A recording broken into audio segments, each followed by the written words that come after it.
We are having so much fun, and we know you're going to love our next guest. His name is Tony Walker, and he is a comedy guy. Comedy cures everything. So. Absolutely. I had cancer at the age of 32, and I do believe that the laughter and the positive attitude got me through it just as much as the medications did, which led to the comedy troupe that I run called Knockem Comedy. We do dinner theater, murder mysteries, game shows, kid shows. We're not stand-up or anything like that, just comedy shows, variety shows. So you go to restaurants and where else? Like theaters? Restaurants, private parties, corporate events, fundraisers. Did I say fundraisers? Fundraisers, firehouse.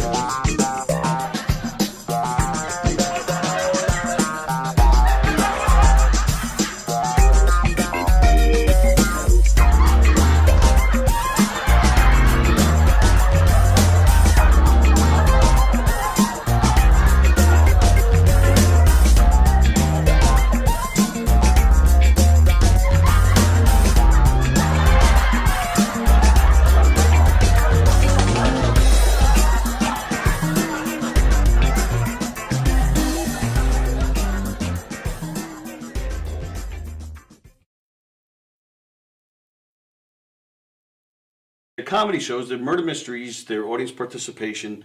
It's a scripted show because there's clues and hints that have to go out, but it's not a don't blink or you'll miss something. It's not Agatha Christie. Right. It's a comedy. It's lighthearted, but one of the characters does get killed, right. And then the audience has to figure out who did it and why. And if it's a private party or a corporate event, we personalize it to fit their event. Now, do you ask the audience for help with the mysteries? Or Yeah, they solve it. All by themselves. Based on what they saw during the show, we even give them a little section where they can interrogate the suspects. Oh, that's fun. fun. So we'll deflect, deny, point fingers at other characters, but everybody makes the rounds throughout the whole room and talks to people. The show is guaranteed. It's 100% guaranteed fun. Totally. Everywhere we go, everybody loves that show. The audience they just get so involved, and there's just such a part of the show, and that makes it even better. Other things that you do aside from mystery. we do game shows. The game show, we have a podium with lights and buzzers and sounds, and it's basically Like a trivia game show, or it could be, again, we ad-lib with that too. So they may want a trivia game show, but if we show up and they're a loud, boisterous group and they're a lot of fun, we could ask them to do funny physical challenges or do some karaoke or whatever, or name that tune, whatever we feel like doing, and they'll be willing to do. We'll take it there. Yeah. What movie introduced the phrase, "There's no crying in baseball"? Oh, wait. What letter comes after A? Go ahead. B is correct! Is there a favorite skit that you do that just still cracks you up every time you do it? We do a lot of audience participation murder mystery shows, comedic murder mystery shows. And there's two shows. We have a mob show. We're in New York. You have to have the mob shows. And we have a redneck wedding, which is just I have to come see that one. Oh, you're welcome anytime. Anytime. In fact, I even brought you a shirt. Growing up in St. Louis, Missouri, I have to say, you did? Oh, of course I did. Hey! That you will wear everywhere you go. In fact, I have a whole bunch. I'm giving one out to everybody. Everywhere I go. Okay. That's right. There you go. Knockem Comedy. Oh, that's great. Can I Knockem pretend I'm Comedy. drinking something here? Excellent. Yeah, you can pretend like Thanks, you're drinking something. I'm having fun on the set. We actually do put water in it when guests ask. Just we not do. But this if you guest. if you don't ask ahead of time, wait. This one's full of water. You ready? Nice. 1, 2, 3. All right. There you go. Johnny, you have a good time tonight or what? Had an awesome time. All right. KDC, that's what I'm talking about. Yeah, all right.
conversation with me in your head because I didn't. No, I did. I told hear you. any of this. This is all like completely new stuff.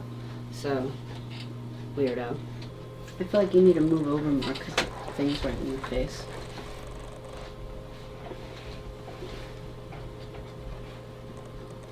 $10 seconds.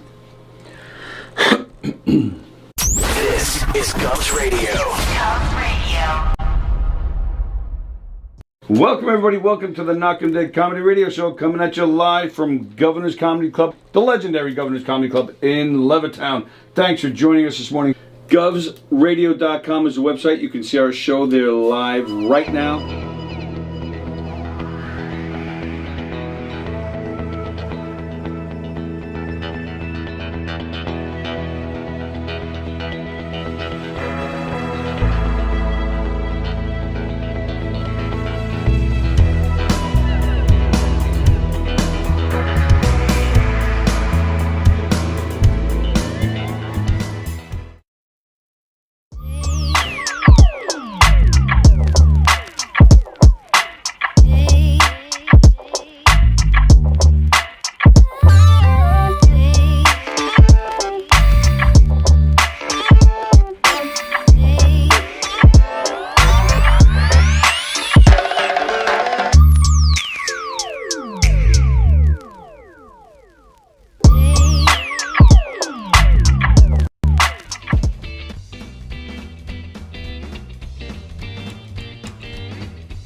Okay.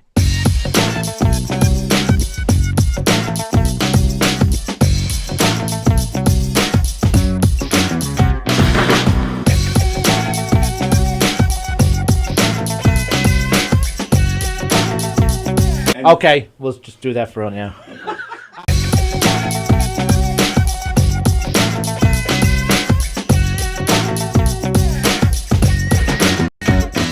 Bonaducci, and you are watching Gov's Radio. This is where you go if you want to see something or if you want to hear something funny. Coming up in just a couple of minutes. This is a joke I told. What? I'm not on Gov Radio? Call the police. Call my agent. Hi, I'm Danny Bonaducci. 3-2 to Mookie Wilson. Little roller up along first. Behind the bag. It gets through Buckner. Here comes Knight, and the Mets win it.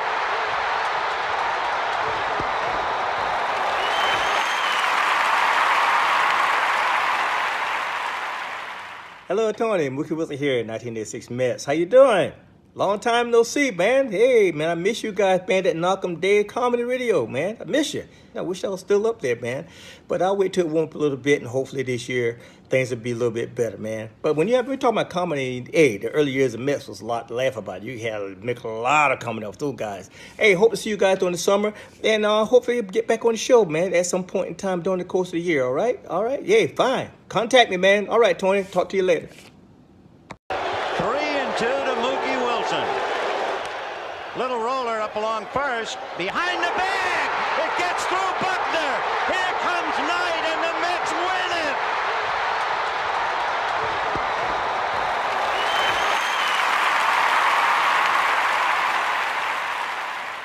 Hello, Tony. Mookie Wilson here, 1986 Mets. How you doing?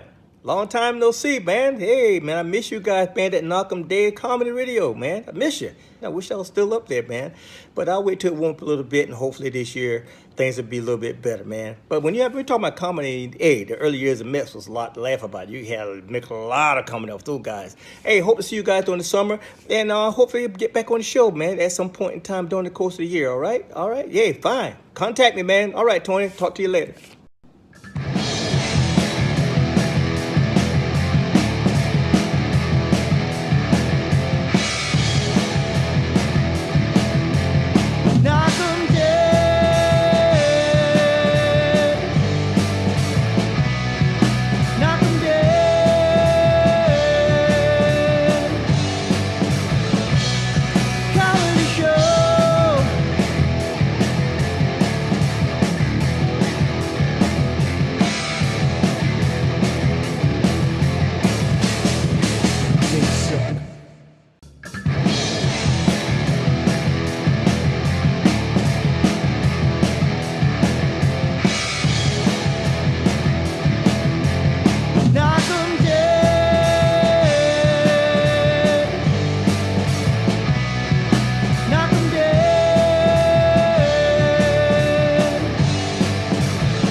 Hi, everybody. We are live. We're here at the Knockem Dead Comedy Podcast, coming at you live on Gov's Comedy Club Podcast. Look at this beautiful studio. Would you like to do your own show here?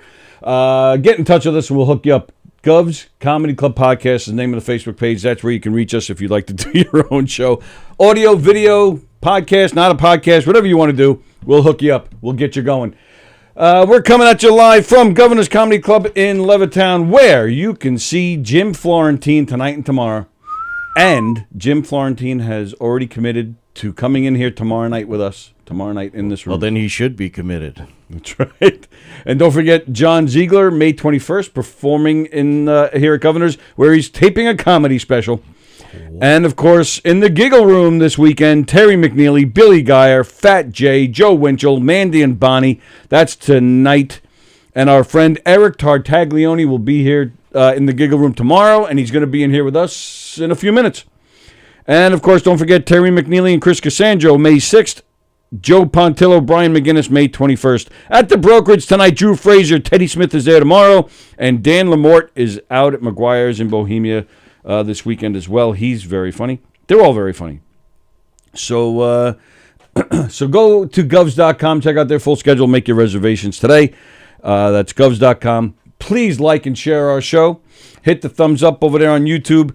Please go to YouTube. That's where we're interacting with you guys. That's where we see that Jeff Bosey is watching, and Liz Batapede and DJ and Kirsten. Please hit the thumbs up. Oh, 2 people did already. Thank you. And please copy and share the link and tell everybody you know about all the great shows here at Gov's Comedy Club Podcast. And don't forget also to check out Smokes, Jokes, and Insults. I believe the last show, aired this morning. Ooh. Go to that YouTube channel. I guess that would be season 1, I guess. We'll go with that. Sure. That one aired this morning. Sounds official. So, Smokes, Jokes, and Insults. Go check that out. We're very excited. We have a fun show today. Like I said, Eric Tartaglione is going to be here. He's a lot of fun, one of the nicest guys around. And speaking of nice guys, not only is Andy here as always, but I'd like you to go back, take that out and post that I'm like any sort of reference to nice. And it's Sports Teams Friday, apparently. Hopefully Tartaglione shows up with a Mets shirt on. If he doesn't, he'll stand out. But speaking of nice guys, look at him. Will Sharon is here too, ladies and gentlemen. Very excited. Yay. Will, was the last time you were here was when you played George Washington? Was that the last time you were here? President's Day a year and a half ago? I think it was, right? Or no, maybe over the summer. I may have been here over the summer. Oh, all right. I hope so, because it feels like a long time. Dorchick? Don Dorsick, yeah. Dorsick, yeah. Yeah, he was Abe Lincoln. And he was committed. Yeah, even before the show started. Yes, and after, if I'm not mistaken. Yeah, I was like, it's funny. Like, grab that thing. You might want to talk into that. Oh, the mic? Hello. There you go. Testing 1 2. Yeah, he was very committed to it. John Dorsick is he's bringing an improv class here to Governor's. We had to postpone the start date, but it's now starting May 3rd. So go to govs.com and look for that. It's in the same schedule as all the shows. They don't have a separate tab. But it's there, and it's going to be great. John is, he's a dedicated improv artist, improv actor, improviser. Yeah, look at that. And he's been teaching improv for a long time, so it'll be a great class. So go check that out. I like Cy Sperling. He's not just the president; he's also a client. Right. I called in as Jimmy Carter. That was me. That was you? Yes, because Jimmy Carter, one of my favorite impressions to do. Rosalind and I have great passion for each other. Great passion for each other. That was one of my favorite shows. I thought that was a lot of fun. You did. You called in a couple times. Yeah, though. I did. I can't remember who. Clinton? I called in as Clinton. No, was I Clinton? I was not Bush? I don't think you were Reagan? Clinton. No, I feel like you called in a couple times. I did though. 2 times. I might have been Reagan. No. Johnny Lambros called in as Clinton, I believe. Oh, right. okay. I think I might have been John Wilkes Booth. I think I called in and was like, I'm going to get you, or whatever. You made it off of Shark Island, whatever it is. With Samuel Mudd. Your name is Mud around here. Mud spelled backwards is dumb. That's my Bugs Bunny impression. It's awful. But he said it. I'm just proud I remembered that. I knew you'd remember, and I knew both of you would get that. You do a good Bugs Bunny. How will you kill the rabbit? With my spear and magic helmet. With your spear and magic helmet. Spear and magic helmet.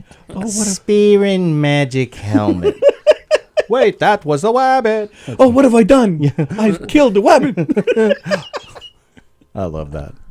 See, this is why I love when you guys are here, because we could just talk like that all day. And just... I could watch Andy do this all day. Yeah, me too. I don't have to put on HBO Max. It has Looney Tunes. You know how many times I'll wake up in the middle of the night and it's like 2 a.m. or whatever, and I'm like, oh, I can't go back to sleep. I put on Looney Tunes. It's like a comfort thing. I go right back to sleep, and then Danielle, my wife, will be like, I woke up at like 6 a.m. Bugs Bunny and Daffy Duck were. I'm like, okay, oh, yeah. And what's the problem? She thinks that like my son is coming in and turning. I'm like, no, that's me. I was just mentioning it the other day, or maybe last week with you.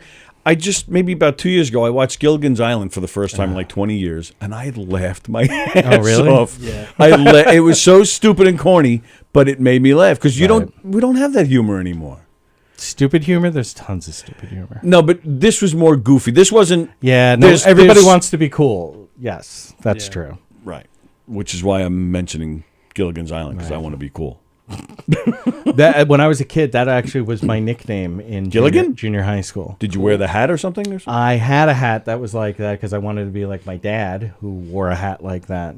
Oh, I thought you were saying like your dad, who was Gilligan. That's what I thought you were saying. But they all called me Gilligan. And it was not popular. Were you a little buddy to somebody? No, I wasn't. That's the local priest. It was weird. What was your nickname in school? Did you have one? Yeah, in high school. Excuse me. So in high school, I was Will the Thrill, because if you remember, there was Will Clark, the baseball player. Oh, sure. So his nickname was Will the Thrill, but I forget how it started. Originally, when I was a little kid, it was Babe. Because of Babe Ruth. I played Little League. I remember one of my coaches... Did you call your shots or something? Is that why they compared you? I used to. You stole that smoking and drinking you were doing. No, right. No, but like when I was younger, like I was a good baseball player, and one of my coaches started calling me Babe. And I remember like being upset. It's a whole different reason though for that. But it wasn't baseball. Yeah, no, but I didn't know. I thought he was calling me like baby. Right. And I remember like it upsetting me, and he goes, "No," he's like Babe Ruth, and I think it was like about 6 or 7. I didn't really get who Babe Ruth was. Right. Okay. In fairness, he had been dead for quite some time. Yeah, he died the year my dad was born. So right. Like, wow. Right. Yeah. So, but then it became. I was like, oh, that was like a compliment, and then one of my coaches one year was like, listen, because I could hit the ball far. Because I wasn't running the bases on the ground. One legging it out? Yeah, and I leg it out. I was not ditching this invisible piano on my back. And I remember one year one of my coaches was like, we were playing, there's like 3 baseball fields, like all the outfields share the grass. Right, yeah. And he was like, I want you to point to that house all the way down there. And then meanwhile, the home plate I'm at, that house is behind the third base line of another field. Like, I'm not hitting. Right. And he was like, I want you, with this pitcher, I want you to, with your bat, point that. And I hadn't watched the Babe Ruth story yet. Major League hadn't come out yet. So I didn't know what the hell he was talking about. I was like, okay. So I took my bat, and I did that. And I'm not going to lie to you. It landed in the infield dirt by first base. Oh, wow. I was a righty. Like, I could hit the ball pretty far. So all right, so if it went to first base, so it was foul. No, I'm kidding. No, it was the first. It was between first and second base of the other field. So if I'm batting righty here, first base is that way. Right. So deep left field. I was a good hit. So then they started calling me Will the Thrill because of Will Clark. But ironically, he batted lefty. Right. And my favorite players were Keith Hernandez and Mark McGuire. And my batting stance, it was funny. I was talking about this the other day with my son and my dad. How it's funny, when you're a kid, you I remember trying to copy batting stances of certain guys. Yeah. So I remembered Mark McGuire's batting stance because I didn't have the steroids on. I wasn't a Balco boy. Yet. Yet. But then in high school, so you go to high school, and I ended up not playing baseball. I played lacrosse for 2 years, and one of my coaches started calling me Will the Thrill, and then the name stuck there. But they didn't know that none of them. I went to Catholic school. None of them knew me from my town. Right. So they started calling me Will the Thrill, and then kids started calling me Thriller because of it was quicker than saying Will the Thrill. Yeah. Not because I wore a red suit and I would do this. With one glove. Yeah. And then in college, I played lacrosse in college, and it went from Will the Thrill to Big Willie style because yeah, you're really changing with the times. The Will Smith album had come out, but never once though did I. My dad swears that I told that coach to call me Babe because of Babe Ruth. I don't remember that at all. Right. I don't think that. I think that's pork pies in a bag of tripe. But fake news. I feel like all the nicknames were given for like whatever was popular at the time. Right. This is interesting. I don't know a lot of people whose nicknames change. Usually you get one, and it usually sticks. I do with this on stage. I do. You sometimes use it as my opener. When I first like kids actually gave me a nickname. Now Gilligan was one, but post that was Plag because it's like the first 4 letters of my name. Yeah. Right. But then like we're getting older, and some of them still call me this. The guys I played football with, Plagina. I like that one. So it's it was kind of hard to explain to my mother when we'd be at a football game and. Explain what, that they're calling you that, or explain the meaning. What are they calling you? Right, so you like just that. right. Is it because that's the plural of the singular verb? Well, word? Plagini. Oh, okay. Yeah, we go with that. Even though it's Greek, we go with the Latin treatment of Plagianos. Plagini. But that reminds me of. Do you remember Dennis Wolfberg? Oh yeah. Oh yeah. Sure. One of the funniest things I remember, like being like about 8 or 9 years old. Like they had VH1 had Stand Up Spotlight and MTV had Half Hour Comedy Hour. Right, yeah. And I remember Dennis Wolfberg talking about being a city school teacher, how there was a Greek girl he taught named Falloppia. But he was like dead serious. Like, I mean, it appeared dead serious. And he's like, what do you have, a brother Testicles? Yes, I do remember that joke. The it's the people that sold the house we lived in Astoria to my parents. You were Greek and lived in Astoria? Yeah. Get out. I was like such a fucking stereotype. It's not even funny. Except I don't speak Greek, and I'm not Greek Orthodox. But they, their last name was Apodopoulos. And that has always been the most difficult one for me to get at. Apodopoulos. Because Poulos is like the Smith of right Greek names. And then you have like Papadopoulos, Papadopoulos. Right. Yeah. So it's like Joan Smith. Yeah. It would be a Pappas Poulos. Taylor Wilson, how are you? Nice to meet you. Damn glad to meet you. All right, I'm going to bring all this full circle right now. Oh my God. Speaking of buying a house. Okay. The very first house that I ever bought, when I went to go look at the house, it was still furnished. The owner had recently passed, but they didn't empty any of the stuff. We got a deal on it. So I'm walking through this room. He was still in the bed. Long story. Somehow he got accidentally stabbed 55 times. I asked if that came with the house. He landed on some bullets. I don't ask questions. They had a picture on a mantle, on a shelf. It was 3 men. It was black and white. You could tell it was taken like in the 50s or something. But you could still tell it was the backyard of this house. Right. So I look at it just quick. I mean, you walk into the house, you just look, Not that that's what you're there to see, but you still look at it anyway. And I start looking. Because you didn't want to make eye contact with the body. Exactly. Yeah. Exactly. Like a car crash. Like the telltale heart or Because I'm just going to like blow my load right there if I make eye contact. So, yeah. So to make it full circle, this was a buying house story. And then to make it full circle with you, I then went back to look at the picture again and saw the guy in the middle of the picture was Babe Ruth. Nice. Taken in the backyard of the house that I ended up buying. That's my whole story. Yeah. Yeah. I said, is that what I think it is? And they said, yeah, that's Babe Ruth. Babe Ruth. It's like the people who were like, George Washington walked past this house. Yes. Yeah. That's exactly what this was. Babe Ruth was in this backyard. I was just saying. At least. The other. Yeah, right. Maybe at the pee.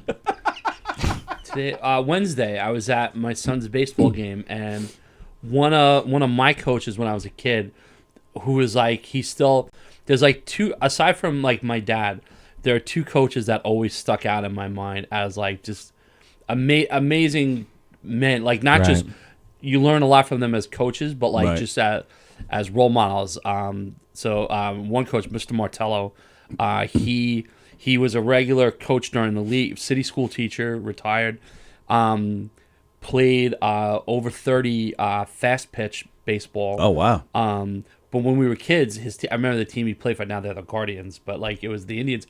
Like he had the full uniform, you know. And I remember like, wow. Aside from my dad, like he was a coach that all of us looked up to. Like Right.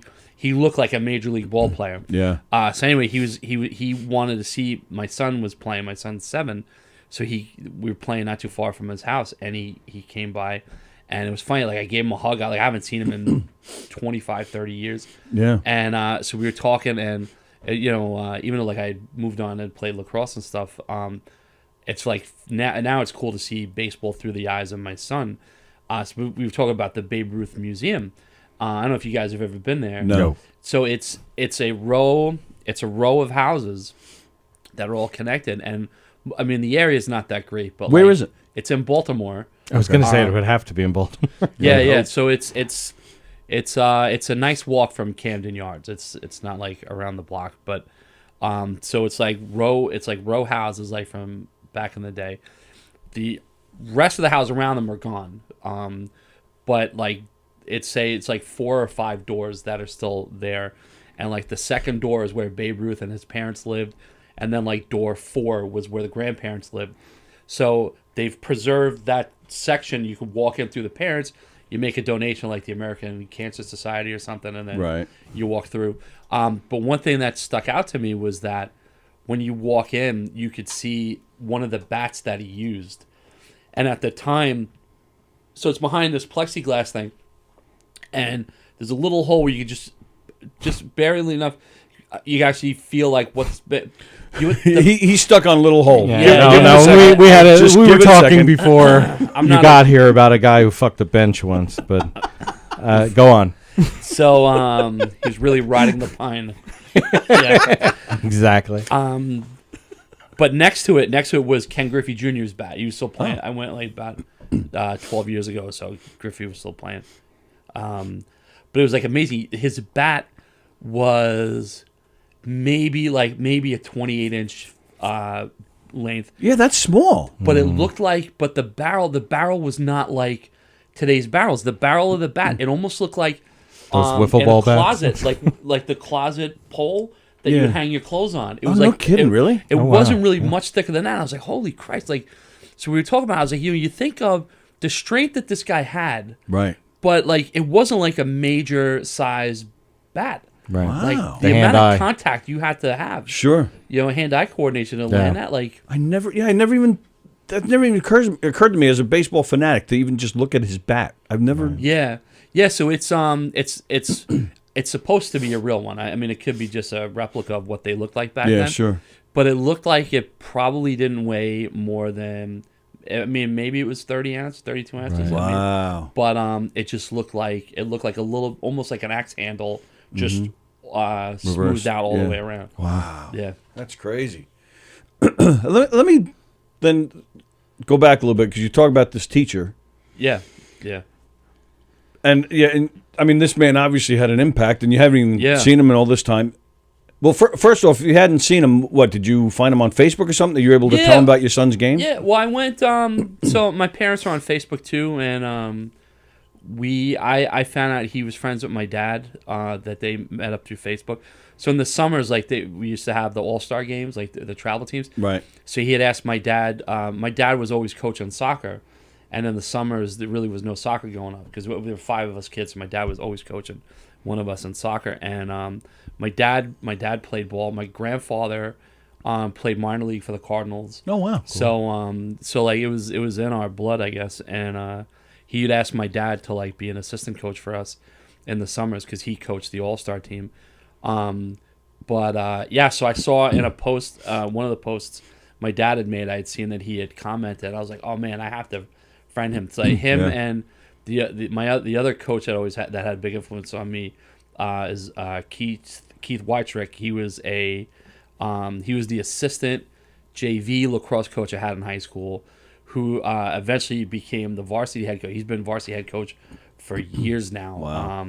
At my old high school, and I mean, he was an assistant coach, but he had more of an impact on me. I mean, back then, not dismissing he was an assistant, but the influence he had on me, I think, on all the guys our age, he was just a positive. He was in his early 20s, maybe mid-20s, and I'll never forget him telling us we blew out a team like 18-0 or something, and kids were like laughing. Yeah, so kids were like laughing, and he was like, "Listen, you win with class and you lose with class." Yeah, right. And that was something, even in college, like, it was something that always resonated with me. I used to do impressions of him too, like right. you do those impressions of coaches and stuff. And but he ended up getting the job as the head varsity, and they're like, for the longest time they've been a dominant team. But like, it was something that always stuck out with me, that aside from my dad, like, these were two men that, I was a young person, but they always had just such a. It could have been like, we're gonna destroy this team, and then we're gonna keep scoring. Like, which you do see, unfortunately, at that level, and even Little League, you'll see that kind of goal differential is the first tiebreaker. No, but I mean, there is, when you get older, like in college, my college coach would tell us straight up, like, listen, this team, there's no love between us and this other team. This was a team I'll never forget my junior year. My college coach was like, listen, this team, they don't respect us. The coach has no respect for me or the team. He's like, the first 2 years we were tied at halftime, they ran up the score. The next year we were tied with them at halftime again. They blew us out. He's like, they always schedule us last game of the year so they can end on a high note. He goes, this year we can't score enough. Like, and it wasn't like a sportsmanship thing. Like, you knew where he was coming from. That the fire behind this was like, without saying I hate this team, right. Like, so you knew, like, all right, you got to get the job done, and we beat them by like 7 or 8 goals in lacrosse. That's a big in lacrosse. That's like 20 runs in baseball. Yeah, I mean, considering it was a team that that had done a number on us the years before, and I remember running out onto the field. They had like 40-something guys. We had like 22 guys on our team. Was it a home or an away game? So funny story. It was a home game for us, but we didn't have a home field. So we played at a neutral site, and I remember the game ended. There was like some shoving going on the field between some guys. It was like a loose ball, and they were like pushing or whatever. And I remember the clock ran out, and I remember like running onto the field to celebrate because we beat them, but also we were going into we were going to qualify for the conference finals, which, like, I think at the time, I could be wrong, I think at the time, like, no sport in that particular college had ever gotten that far, so it was like a big deal. Right. Yeah. I remember running on the field to celebrate, like throwing my stick in the air, running on the field, and like in slow motion, seeing like out of the corner of my eye, like their whole bench empty, and it was like, whoa. I mean, I run this, and this is my full speed running anyway. Wow. But I remember after the game, the coach saying he was disappointed, and it was like, there were suspensions and stuff going on. But I remember, like, that resonated with me too. Is that as much as he said he hated, without saying he hated his team, it also showed that, like, when I say like I don't mean like physically we're gonna fight, because he didn't want that. I mean, that college had a reputation, the other college, for like fighting. It was like that was their 3rd or 4th bench clearing brawl. We had never had one ever. I don't think our school ever had one after that. But it wasn't like, I didn't go out there. I think most of us had no intention of going out there to fight. It was, we were outnumbered 2-1. Why would you go out there? Yeah, sure. But I remember him saying after the game, like, I'm just so disappointed, and it was like, you got to see, you get to see the human side of the coaches, like, right. But, so I was asking about the teacher. So do you, because I the same with me. There were 2 teachers, one more than the other, that really helped as far as getting into acting and stuff. Mm. And there's another teacher, excuse me, who was a music teacher, but and I'm not a music guy, but he definitely gave me the courage to get out there and perform in the school musicals and stuff, which at that age was huge, because then you become popular and the girls start liking you and stuff. Yeah. It's true. Because I sucked at sports. Fairyland did you? I sucked at sports, so performing in the shows. Not gonna lie to you, Johnny Depp to stay on current right. topic. Johnny Yes. Depp's made a decent living. Right. I think so. Well, his looks might have something to do absolutely, but back in the 80s, Hold on a sec. if you were like That's hearsay. That's hearsay. but like being into theater was like a death kiss. No, not for me. Complete opposite for me. And we and our school did it right. We would get some of the jocks to come in and perform, so that made it cool. You need like when you needed centurions. Yes, exactly. Like yes, exactly right. I don't know why that keeps cutting out. But yeah, this music teacher, he really helped me a lot, and now they're actually honoring him next month. There's going to be celebrations and stuff. Oh, there nice. he is. There he is. So Eric Tartaglione is here. So I just want to ask you quick, because now that you're a teacher, Yeah. do you model yourself after these guys? Do you try to be that? Are teachers able to have a relationship with the students now that they could in the 80s, before things got kind of ruined by certain individuals and their actions? I've never had a romance with a student, if that's what you mean. No. What Tony means is now that people run their mouths. Yeah. No. Right. No. The kids that I try to teach the kids, with a little bit of teachers that that all the teachers have had a positive influence on me. And part of why I became a teacher was because there were ones that had a negative influence on me too. Yeah, sure. So like I try to be one where the kids are excited to come to class. Like I teach, but I crack jokes and stuff, and I try to be cool with all the kids, and especially kids that you could tell like would be bullied back like when we were students. Right. Sure. Like those are kids I don't want to say like I give extra attention to, but like I make a point to like call on those kids and celebrate when they do well. Right. Like to not assuming. I guess it's also kind of dumb because I'm assuming that they could have been picked on somewhere else. So it's kind of like this is a different generation though, where like there's really not bullying and stuff anyway. Right. So for all I know, I actually could have the kid that could have been like the token geek to get picked on in the 80s. This may be the kid I might be creating this generation's of bullies, because the kid that's like into Pokemon or whatever, that I'm always like, hey, what's up, dude? Yo, crushed it on that test, my guy. That might be the kid that's now like, yo, I heard you got a problem with Pokemon. Like, for all I know, I'm creating like the reverse bully. Yeah. You don't have any Pokemon on you? What kind of guy are you? Yeah. No Pokemon. Hey, listen, tomorrow you're gonna give me all your pogs, okay? Or like, times have changed. I'm gonna give you my milk money. All right, you're gonna take it.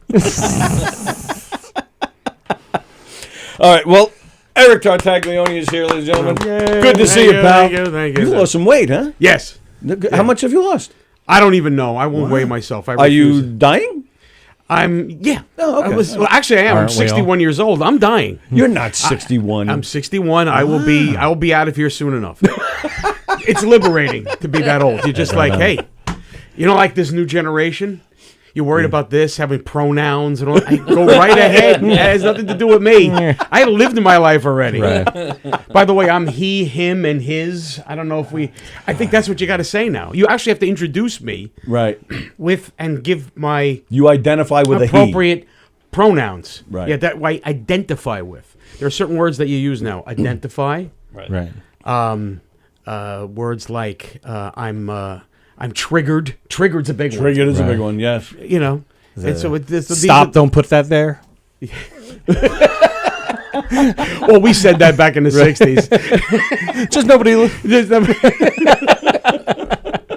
Back then, Free you could time. harass a student It was just sexually. so much better. The good old days, and you can Your ass you can looks chase great, her around Matt. You can chase her around the desk, for God's sakes. Adams Nair says, Eric is awesome. One of the best on Long Island for sure, he says. Oh, thank you. Very nice. Adam. Going back, we were talking earlier, Jeff Bosey says, I guess the house that the first house I bought was in Hicksville. I have to say Hicksville every week because Andy hates it. So Why? Why do you hate Hicksville? Because I bring it up all the time. I don't hate Hicksville. It's just I started off like noticing that they talked about Hicksville a lot when it's him and Sallie. Because both Sallie and I are from Hicksville. We've known each other since we were. And they'll be teenagers. like, "Oh, such and such street," and like whatever. And so I started like writing in the comments, like, I know enough with Hicksville already. Well, So no. that's the- I'd say, hold on, slow down. I'm writing all of this down. Like you did tell that story again or whatever. So yeah, that's how it started. But now, like when you like, I know like from Queens, like in the old days, you'd say like instead of what town in Queens, like, oh, what parish do you belong from? Or That's what they say in Louisiana. They don't have counties; they have parishes. Yes. Oh, right. Well, that's and that's actually a governmental. governmental. One of the many reasons why that area scares me, the Deep South. That's why I'm scared, because they say, stuff like that. They don't mention towns. They talk about parishes. But I meant like, like if you're from Queens or Brooklyn, they say what part? Oh, I'm from Woodhaven. Well, are you Mary? St. Kevin? Are you St. Kevin's or are you St. Thomas the Apostle? Whereas like Hicksville now, are you like Patel Brothers or are you Halal Meat? Like which side of 107 are you from? Is there a St. Kevin? Yeah. Is there really? Yeah. Really? In Flushing, I think there's a St. Kevin. Patron saint of douchebags. Kevin's always a douchebag. Right? So that's awesome. That's Sallie's youngest. So that's awesome. I have That's a brother awesome. Kevin, who I love dearly. But he is a douchebag. I'm Is that what sorry you're if saying? I'm laughing, but he'll get a kick out of that. Our whole family will get a kick out of this. Chris Williamson says West Hempstead rules, Hicksville drools. Hey, what the? I'll tell you why. Chris Williamson, the very funny Chris Williamson, will be on the show with me this Saturday night, tomorrow night at the Giggle Room. Chris will be on with me. We are both West Hempstead natives. Yes. So But he doesn't have to say Hicksville drools. He doesn't have to attack us like that. But he's a comic. Comics are usually I'm gonna have to beat him douchebags. But he prays at St. Kevin's. Yes, thank you, St. So, Kevin. there you go. I have my St. Kevin medallion on, actually. It's a kid with a hockey stick. It's like blonde kid with a stick. Giving a wedgie to somebody that's off camera. We will. Jeff Boshi says he's St. Gregory's. Anybody? Oh yeah, he's Belrose. Actually, he went to Van Buren. My baseball coach might have taught him. He taught at Van Buren. Yeah. Oh, he might have taught him for like 6 or 7 years then. If he taught high Jeff school. was a super senior. Right? Super duper senior, I believe. He just didn't want to leave high school. I have an unusual name for my church. Not in West Hempstead. Before West Hempstead, I lived in Elmont. St. Boniface. You never hear of anybody called Boniface, do you? No. I've never heard that name. That's true. I never even thought about it. Because I grew up in a very strict Catholic household, but that names like that are just around, and I've never thought about that. There's nobody, Boniface Walker. I would name your kid.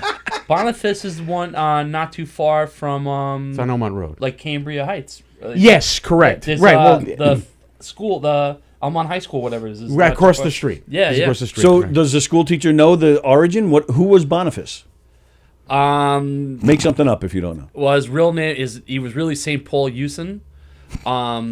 And then somebody slapped him on his back and his face stayed like that. He looked like St. Paul Hewson. St. Chris Rock. Who's the lead singer of U2. That's his real name. And they were like, that's why I started to laugh. I knew that name. You really have a Boniface. And he's nice. Hey, that was pretty good on the well clock. put together. That was Well good. put together. Well done there, Will Sharon. Well done. Definitely. That was nice. Did anybody see the fight last night between in the minor leagues, the Mets team and the Red Sox? No. Was that with a guy? I saw something on the think you MLB did. Network. I had it in the background. That was a Mets minor leagues. I think Mets it was and Red Sox. He started going to first. Somebody said something, ran, Yes. and he nailed him. Rarely do you see a good punch, and he nailed him in a fight. Rarely. And then when the pitcher fell, and then the teams came out, they all huddled. But then the pitcher, he makes his way out of the huddle, and there's a few players from the other team off to the side. He runs and he tackles one of them. So then there's a small group there. So you got the big huddle going on here, the main scrum. You got this little thing going on the side with the pitcher, and it's all the other. There's probably maybe 4 or 5 other guys from the other team and him. They're all kicking him. This guy couldn't get up when the fight was over. Wow. This guy was in bad shape. Oh, who was which team? Was it the Red Sox team that punched the pitcher out, or was it the Mets? Who was? I think if I remember right, I think it was the Mets team was on the field. I think. Oh, Don't hold me to that. But so I think that's right. Okay. Yeah, it was bad. There was only some way we could figure this out. only there was an invention where we would be able to look that up. Itchy. It'll So we're come gonna to spend me. airtime on that. We're gonna. You must be happy. crazy. We're all happy, right? It's a good year so far. I mean, April is usually what we hold on to. Nah, but you say that. But you know what though? This team has a different. I don't want to know how much you want me to go on about the Mets, but we can go on all day. But Andy will love it. I'm going to tell you why. Yes. Because of Buck, the Yeah, manager. absolutely. Okay, now I'm just going to tell you Who about looks like Will's father, by the way. Oh, okay. I'll show you. So my dad, Really? from certain angles, my dad looks like Buck Showalter. Yeah, I'll show you. But this is anyway. I just want to get this out. The last manager. I think the baseball gods are primed to smile on him because he got kicked out of the Yankees right before they became He good. built that He team. built the team, and then Yes, he got he kicked did. out. Yes. And then he took expansion teams and bad teams. The baseball gods, I feel, and I believe in the baseball gods. Yes. Because I play a little baseball myself. Yes, you do. That you just don't mess with them. But if he hasn't messed with them, and he's been a good soldier, and I think that it's going to work. He had a good Orioles team too. Yeah, but he made them. He made them up. Yeah, right. Yeah. So I like the first time when Lindor got hit, and Buck was the first one out there. The story about how when he got home, his wife was like, "What the hell were you thinking?" And he was like, "What?" He came home. He had like a cut on his finger. She's like, "You're 65 years old. You were the first one out of the dugout." Oh, I didn't hear this. Like, what were you thinking? And it's like, Lindor you is know in what love with him because of that. Yeah. There's a great shot of Pete was on deck, and Pete's like this, and Lindor. It's a shot from above home plate. Lindor's on the ground still. Polar bear's like this, and you see behind him. It's like a scene out of Warriors. Like Alonzo may have been just like, "Can you dig it?" You see behind him Buck Showalter and all the other Mets coming up. It's like age means nothing, man. If this is your tribe, and yes, it does. 18 Yeah. something. I wouldn't. I'm way too old. You can. I sent him in. Oh yeah. Yeah, he looks like him. He does. a little bit. Well, yeah, he's not a dead ringer, but yes, he does. Right. Yeah. He does. Trust me, people. Where are you? there are times you like kind of quickly, like if you're just looking at him quickly or something, you're like, oh. Yeah, and then- it's just something you can't unsee. Yeah. No, Yeah, but you know, thrilled that people he's don't know how to fight. Right. I study martial arts now, and it just not that I'm any good, as I'm not, but it just a perfunctory knowledge of how to fight. Yeah. I mean, most people just push or they shove. The one thing about that pitcher, I think, not the pitcher, the batter, he came out and he nailed him right away. He didn't just jump on him. Right. That's almost meaningless. Right. Right. And when you're really fighting somebody, that's what causes these scrums where guys are just entangled and hitting the ground. They and- kind of start dancing around each other. No one wants to. Just like sex with clothes on. So, you know, I'm sorry? Sex with clothes on. Yeah. Only you would come up with Yeah, I was gonna say, how do you do it? the beast with two backs. That's what Shakespeare called sex. That's kind of appropriate with the beast with two baseball uniforms. I mean, think of the first two that come to mind with like a real punch was thrown. Nolan Ryan, Robin Ventura. Yes. Yeah, now here's a problem. That's a perfect answer. By the way, he has a movie coming out about Nolan Ryan's life. Yes, by the I way. saw that. Oh, I saw yeah? the Okay. trailer, yeah. Okay. He had Robin Ventura in a headlock. Okay? Do you know what getting a guy in a headlock in front of you, do you know what that means in sign language? I've got you in a headlock. That means hit me in the nuts, please. Right. You got a guy, just boom. But instead he's punching, and Ventura's like, oh, I'm in a headlock. And but you see, if you're trained at all, if somebody's in a headlock, you just go bang. So if you're trained, they actually say to you in Oh, training, yeah. if you're in a headlock, hit him in the nuts? Oh yes. In fact, if Really? a guy's grabbed me from behind the back, it's the waist, and boom, right away. Oh no, grabbing somebody. Yeah. Now my two limbs are now taken up. Right. Right, yeah. Yours aren't. Or even if it is, Well, if you have an in, you could hit. One of my limbs are taken off, not up. You know, I didn't want to bring Is that some up. kind of- is But that some sort of fucking but joke, he's got a Eric? special art. He could take off his leg and beat you with it. Right. I often take it off and literally put my foot in my mouth. That's something I do often. Are you going back to comedy? Are you going back on stage? Speaking of putting your foot in your mouth, Because you're not winning those ass kicking contests. I think Joe Pontillo is doing something on May 21st in a giggle room. He said something to me about doing it, and then he never said anything again. You so I just think had he the Lark regretted a couple it. of weeks ago. I just did the Lark in Northport 2 or 3 weeks ago. Oh, you did the Lark? in Northport. My yeah. wife used to do psychic events at the Lark. Oh, no kidding. Yes. How is she, by the way? Very good, thank you. Yeah. I miss you guys. I haven't seen you. I just went through this with Will. Now, was the last time I saw you was when we had the rally outside? Was that Yeah. the last time? Mm-hmm. That's a long freaking time. No. I saw you once since. I was bragging about my fantasy camp exploit. Oh, that's right. You showed Yes. me the pictures of that, Yes, right? yes, yes. Okay, good. Yes. And yeah, see, I'm jealous of that, the fantasy camp. That's so cool that you did do the that. Mets one? He's been doing it for years. In fact, we won. Oh, please. We won. I don't think did I show you? No, I didn't show you the video of me. Yes, hitting the double. Yeah. Oh, Yeah. I did show it to you. Yes, okay. you did. I didn't even know if I had it at that point. Oh, yes, we I In saw fact, it. we won our week championship, and I should have brought. We have rings. Oh, Replica really? 69 Met ring. No, I mean big fat. I have pictures of it. Big fat rings that were the replicas of the 69 Mets. Listen, they pay enough money for this stuff. Right. And I was playing on the Clover Park where they play their spring training games Yeah. and where the St. Lucie Mets play, Yeah. and they announce you. And there's people in the stands. In fact, I was at the '86 World Series Game 7 with my brother. Oh, My brother and I nice. and we were watching Mookie Wilson and the Mets play. Well, now Mookie Wilson's in the stands watching us in the championship game, and we won. Definition of irony. And I had a chance. Now, this is what a hockey fan like this. There's a cup that we won. I don't know who got the cup. But anyway, I see the cup, which I said to myself, "Oh my God, I am gonna celebrate on a field with champagne like I wanted this my whole life." Didn't you? Right. There's a cup they had behind the plate, and everybody's jumping up and down, and I see the cup. So I grabbed the cup And I ran. and I lift it high, and I said, and I don't know why, but because it was a cup, "Lord Stanley is alive and well and living in Port St. Lucie." I put Say hi to Lady Bing for me. Now, when you play, do you get to, like? I know that they have like former Mets that are there. Do you guys play? Is it a mixed team or is it No.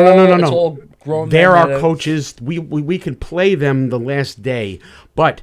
So I faced two major league pitchers. I faced Heath Bell and Oh, wow. Nelson Figueroa. Of course, I got struck out both times. But no, they're our coaches, Okay. and we wind up getting to know them. And they're wonderful guys. They're wonderful, wonderful guys. Yeah, how many years you been doing it now? 5 in a row. Oh, This time I had Indy Chavez and Turk Wendell were my coaches that Right. really won. Turk. And Turk was fantastic. Does he still have the alligator? Yes, of crocodile course teeth? he does. He's great. He slams the rods. That's gotta be in his contract. Oh my He God. has would to wear actually that. help us. So if I'm at bat and I lunged a little bit, he said, easy E. He'll call me E. You lunged. Yeah. Or he'll call me Little Pop-Tart. And I had an inside the park home run. Nice. Yes, I did. I hit an inside the park home run, and I had 2 hits in the championship game, and it was ridiculous. It's ridiculous, and I know. This is how cool. This is worth the money. Yeah. I showed up at an event in Selden, out east near me, and Dwight Gooden was there. And I went to the owner and I said, "I'd like to say I know Doc. I'd like to say hello, but I want to wait. The line. I'm not going to get on the line. I'm not buying anything. It's no big deal." So, and I said, "Where is he going to be leaving?" "He'll be leaving from that door." Anyway, he sees me, Dwight Gooden, and he goes, "Hold it," to the line. Now they're all standing there with their memorabilia. And he goes, "What do you think of camp? You like the fact that they changed the date?" Blah, blah, blah, blah. He's having this conversation. He doesn't remember my name, but he conversation with me. But he saw me instantly. He's going to stop the line to talk to me. Yeah. Right. That's awesome. That's fantastic. That is cool. It's just ridiculous. And I know Mookie Wilson's hugging me from behind and stuff. It comes up from behind me. I'm like, how is this happening? Who gave you the hand job? All right, now wait a minute. All right. Kevin Elster. St. Kevin Elster. What? I have to tell you my Mookie story, and I'm even going to Okay, go ahead. see if I can get a favor here. When I run our introductory videos for the show, I have a clip of Mookie. I bought it on Cameo. That's truth be told. I bought Mookie, for $50 or $100, whatever it was. You wouldn't know it from watching it, though. Well, but you yeah, of bought it. course. So sure enough, he gets on the Cameo, and I play it every day. And he goes, "Hey, Tony, Knockem Dead, good to hear from you guys again. Can't wait to do your show again. We had such a great time." He's never done my show. He's never done it. And I'm like, what the hell is he talking about? My favorite Met of all time. So that's what I need to ask you. How do I get Mookie Wilson on here? Like, I don't even know. Do I call the Mets? Like, I don't even know who to call. Yes. I mean, I'm sure they have a PR office. Yeah. I'm sure. I mean, But would they charge me money, or would he actually? You know what? Yeah. I mean, I'm sure they have to charge. Look, dying to get Mookie.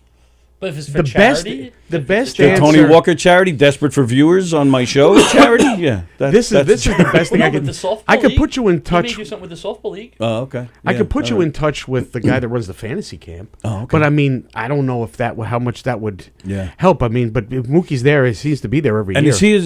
he's a great guy too, right? They're all great guys. He's as great a guy as he is exactly how he appears. He is exactly how he is.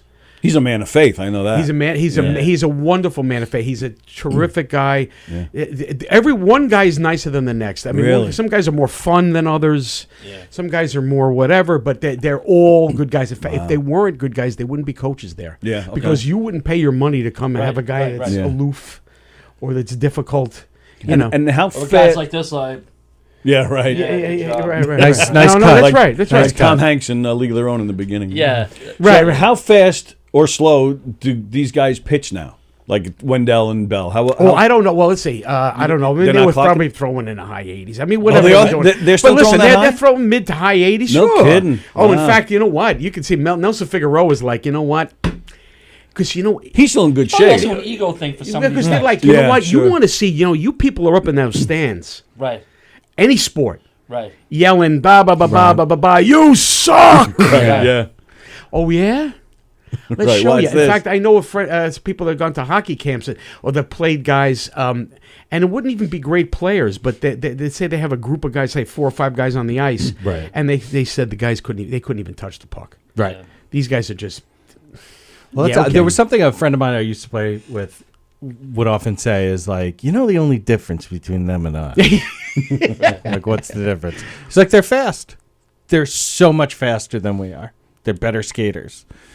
But the thing is, well, they've also dedicated. First of all, they're very athletic, and Right. they've dedicated their lives to it. Right. Right. So who are you to get in the stands, and that's why I try to keep my judgment. What I would boo would be somebody that of a mental error where somebody didn't hustle. That bugs me. Like Robinson Cano. Right. That I actually did a video. I actually did a video one time. I said, this is 90 feet from there to there in my driveway. And I did it 4 times. I said, he can't do that every game. Right.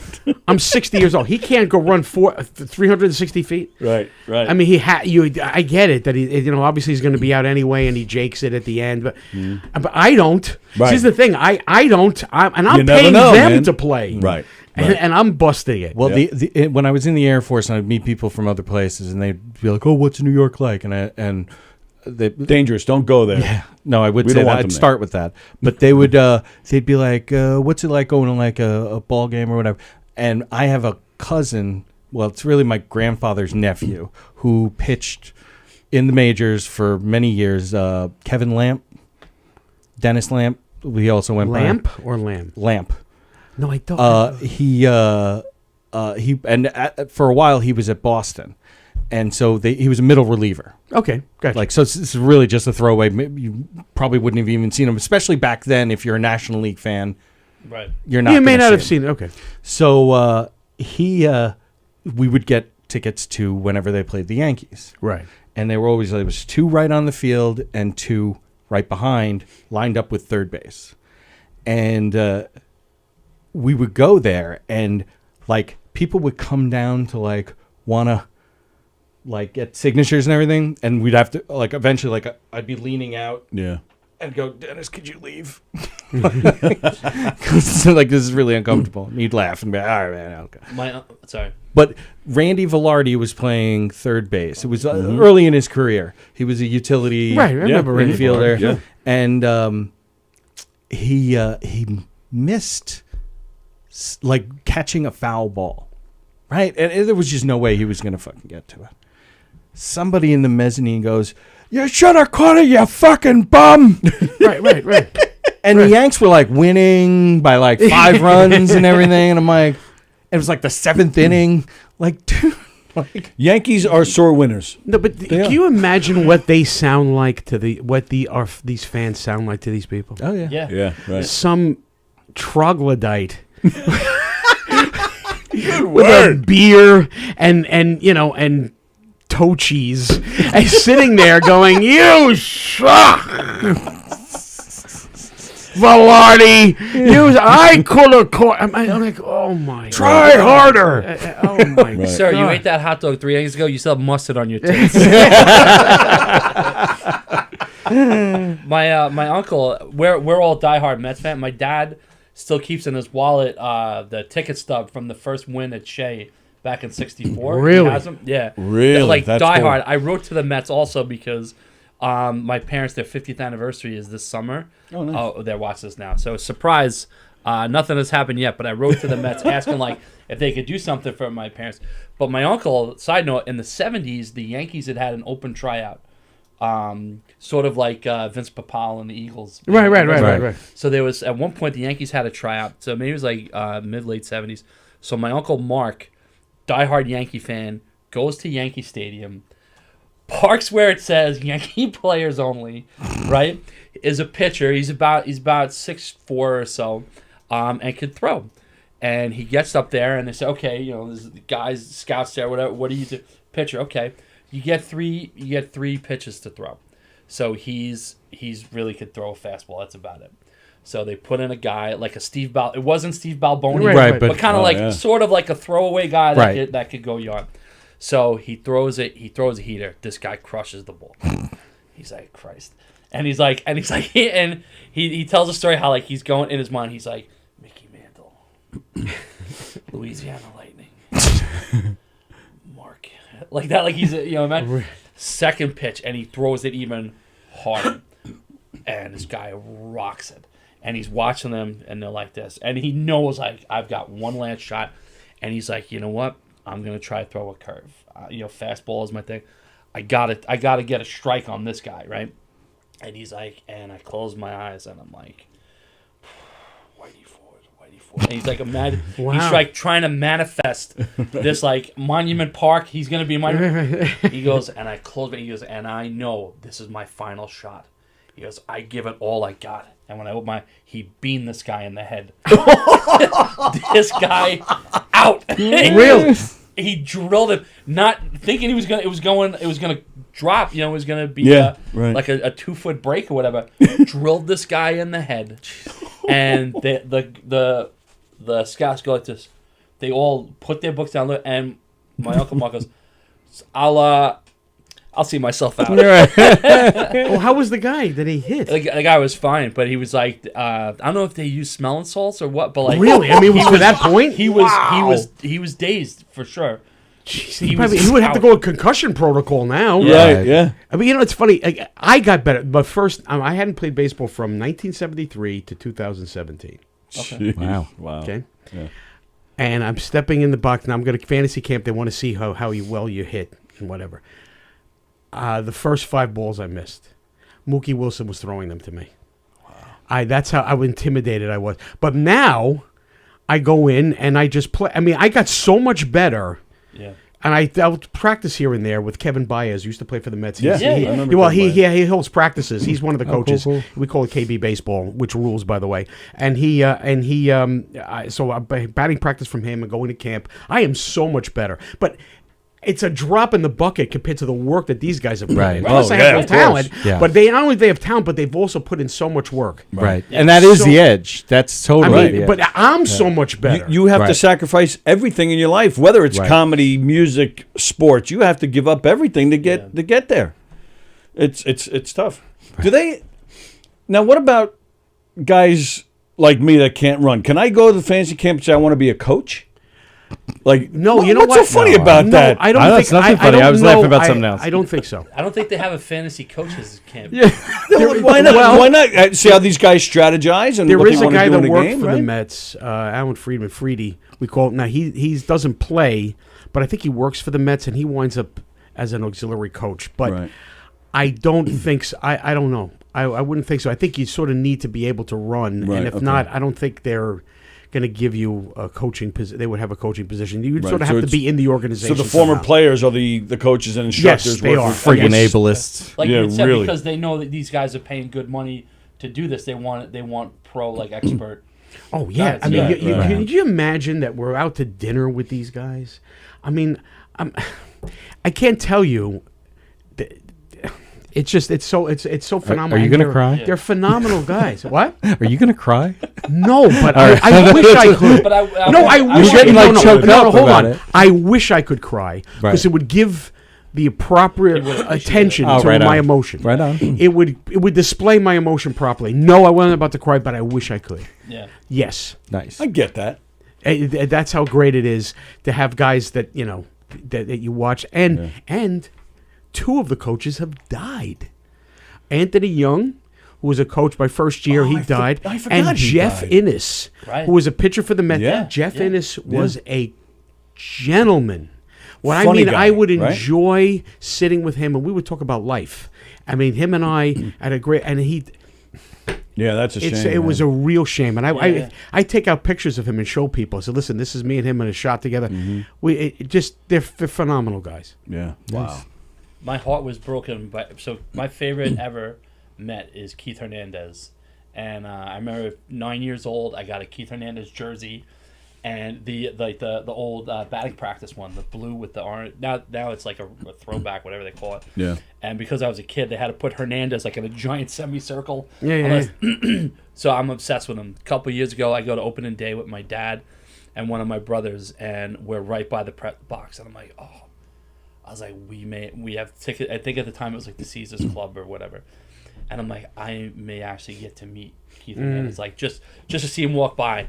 It's a dream come true, and I'm like, oh my god, I'm like maybe 40, late 30s, and I'm wearing the late 80s, the gray with the script New York, but it's my Hernandez one, and I'm like, if I could get him to sign it, or like just even a pic, I was like, I'd be over the moon. So, don't see him. Game ends. We're hanging out in the lounge, me and my dad and my brother, and Ronnie comes by, and we're about 20 yards from them.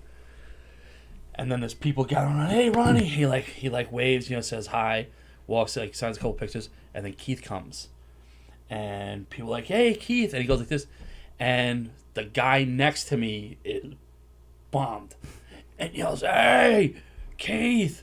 And he must have thought it was me because I point to the 17, and he goes like this, and I'm like, Thank you, drunk guy. I'm not gonna lie to you. I'm gay for Keith Hernandez.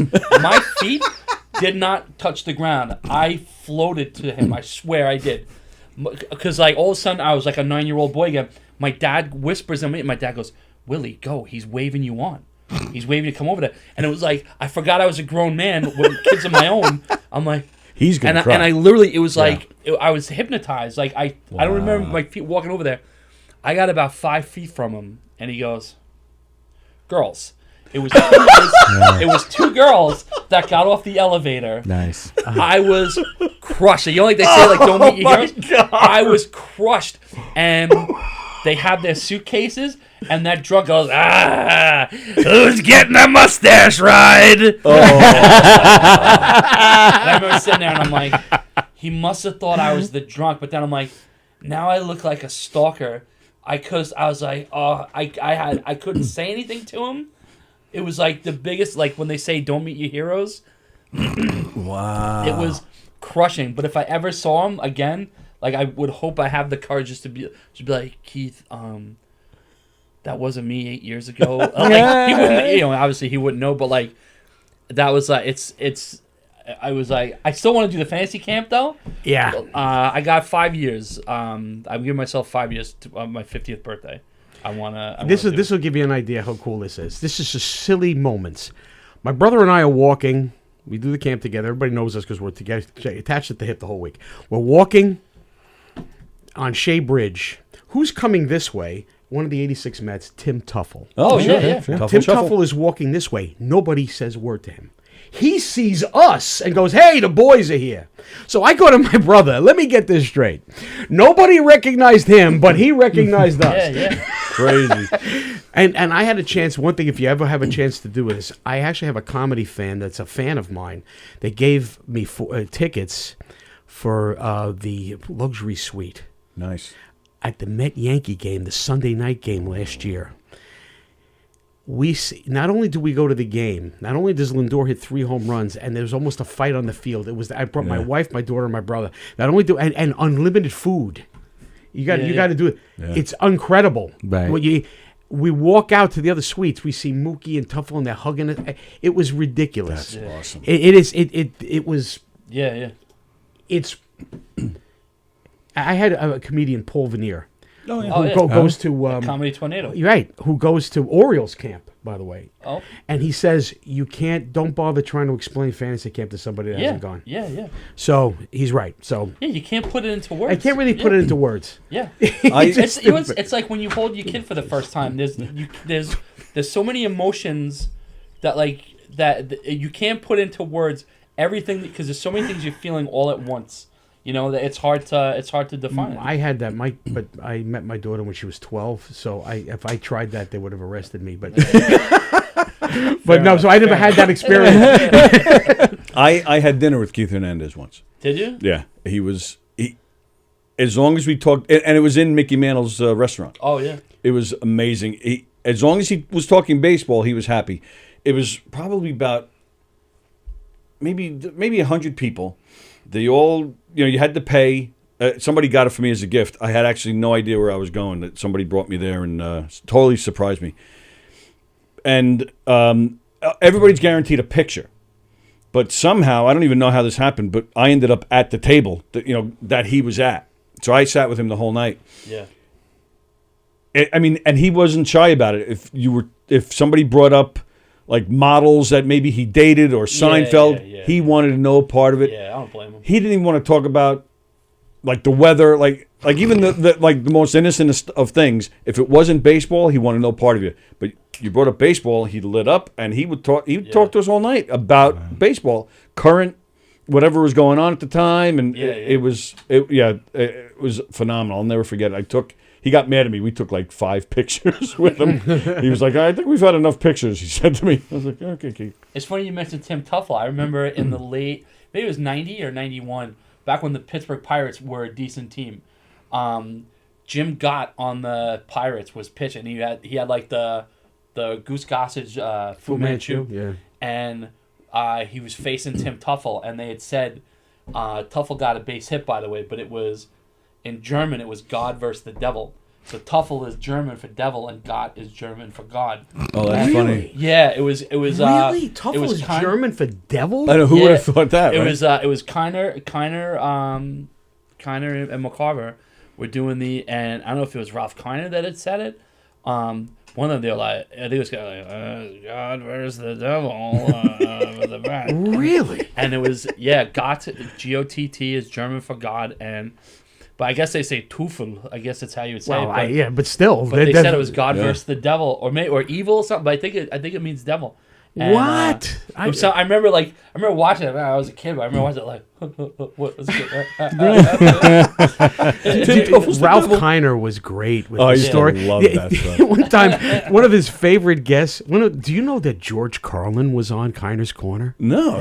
I saw this. He sat there. He goes, they ask him where he's from, and he goes, I'm from where we called it. It was a little Upper Manhattan. We called it White Harlem. He said, no, we called it White Harlem, but they called it Morningside Heights because it sounds faggy, and they like that.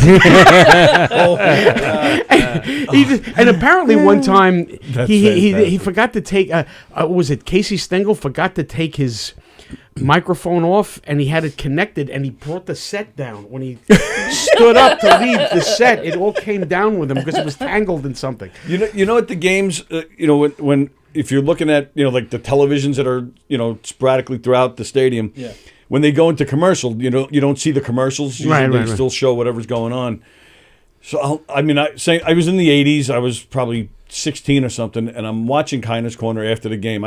You can't be in a rush to leave the game because the traffic is just nuts. So we would stay and watch Kiner's Corner on the TV, even though there was no sound. But they would break for commercial, but you still see the close-up of Ralph's face. I'll never forget it. I mean, it was like half a finger. We couldn't believe it. This was right there. Really? We laughed so hard. It's such a stupid story, but I laughed my ass off. I like, though, in the mid to late 80s where he started his boozing was now and then you'd hear, like, from the 6th, 7th inning, they would start laughing about. Like every now and then, Steve Zabriskie would come in, Yeah. or Bob Murphy, hey, struck him out, got him. But there was one where Darryl Strawberry was up, and he was like, "All right, we have Darryl Frappe." Is getting, He said Darryl Frappe. He said Darryl Frappe, and I remember my great uncle and my grandma lived with us when we moved from Queens, and I remember watching it. And my great uncle, who was a quiet guy, was like, I remember him being like, "He's bombed. He's bombed right now," you know. Yeah, and it was Darryl Frappe, and then it was Darling. So somebody behind the booth must have been like, "Listen, you gotta go take a break, like get a coffee or something," and because then they're like, all right, well, Ralph had to. I think he's getting his 7th or 8th hot dog now or something. Like they're trying to like joke that he was annihilated. That's like Rizzuto, right? Every time there was lightning he was gone. Yeah. Phil He would Rizzuto. write WW on his scorecard, and they go, "What does that mean?" He goes, "Wasn't watching."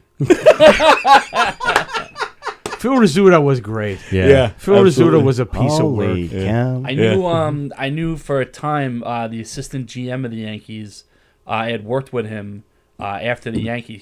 He went from the Yankees to the Blue Jays, and he told a story of how when there was a home game and Steinbrenner was alive, 2 hours after a home game, you still had to be in your office working, and even if you just looked busy, like Steinbrenner, if he was there, everyone had to look busy in their office. And he goes, so one night, he goes, it was like an ESPN game of the week or whatever, and I don't know, whatever. It's like 11 o'clock at night, and my buddy hears like ping, ping, and he looks, and right across from the old stadium by the bat, there was this tiny little parking lot, and I could fit maybe like 30 cars or something, and it was off-duty cops. What they used to do is if they saw people tailgating, they would confiscate your booze, lock it up in this little shed there, and then they would come back after their shift and drink the beer.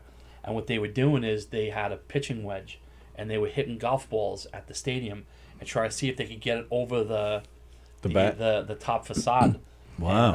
And, so my buddy goes out there and he goes, "Hey, fellas, listen, whatever you're doing, you know, if the old man, if I know the grounds correctly, if Derek Jeter rolls his ankle on a golf ball," so he let like 2 of them come in because he knew 2 of them for sure. At least 2 had cleared the top. He had them come in and try to look through like the general area where they thought the golf balls would be. And I was like, geez, I can't imagine. I know it's kind of like a non sequitur. I didn't really have much to this conversation. Sorry, but I have a story for you. I'm going to take the name out, even though I love to tell the story, but I tell it in somewhat private. Maybe I shouldn't do it. But I'll take the name of the person out, and I'll tell you later. But one of the coaches was telling me and this other player used to be on the Mets. They're on another team now. Me and these 2 other guys. Dave Magadan was the other guy, and there's another guy, and I won't say his name. Okay. Who was managing the team. We went out and we caught these 3 chicks and we bring them back to our rooms, right? And all of a sudden, the woman comes running out of this guy's office, guy's room, yelling, "Ah, ah!" So they ran out to the hall. I said, "What's the matter?" She goes, "That guy's crazy. He keeps biting my pussy." So the next day, the manager goes into the office, goes, "What the hell is this?" They put chattering teeth. Oh, that's so great. That's classic. I like that. I don't want to say, because listen, maybe the story may not be. I mean, listen, Sure, that's what he sure. told me. That's fantastic. And when you still know the name, you'll laugh. I'm gonna. Should there be a comedy camp? There are. It's called. Well, there's classes. Right. Yeah. Well, this is practice, right? They go to practice and play games. This is the guy. I figured, yeah.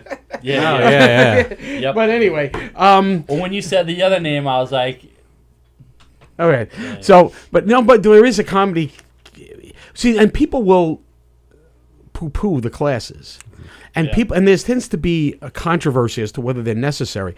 I don't understand how you wouldn't get something out of it if you want to start. That's exactly. I mean, I don't. Well, it's not going to make that. you a comedian. Well, a batting lesson isn't going to make you Willie Mays, but it doesn't mean you shouldn't take them. Right. Sure. I mean, that's not the point. Right. And the point isn't. They're not promising you to become. You're going to become Sebastian Maniscalco because you took my class for 6 weeks, or even took it 10 times in a row, or for 100 years. That's right. That's not it. But they'll help you with your setup. I took it here 5 years ago, and I remember I had Truson. John Truson was the, and I saw, like, not just with myself, but with other people. Like, there was a guy, the wife had passed away, and his daughter bought it for him just to kind of get him out there, and he was a shy guy, and just talking naturally about his life, John helped him come up with this whole routine, and it was just him telling the truth, but like finding the funny in the tragedy, helping. Right. I mean, even if you have jokes that you think, oh, I don't need to work on these, they'll help you fine tune jokes you have, cut words out, have a different delivery, a better delivery, get to the point. Well, that's I took it 3 years ago, and I had been doing comedy for like 2 years at that point, and I was feeling stagnant. Like I would go to mics and I would do shows, and I'd be like, I'm not moving up, like nothing. Like I'm not doing what I want to do, and so I was like, well, let me try to take this class and see if that's going to help me, and it absolutely did.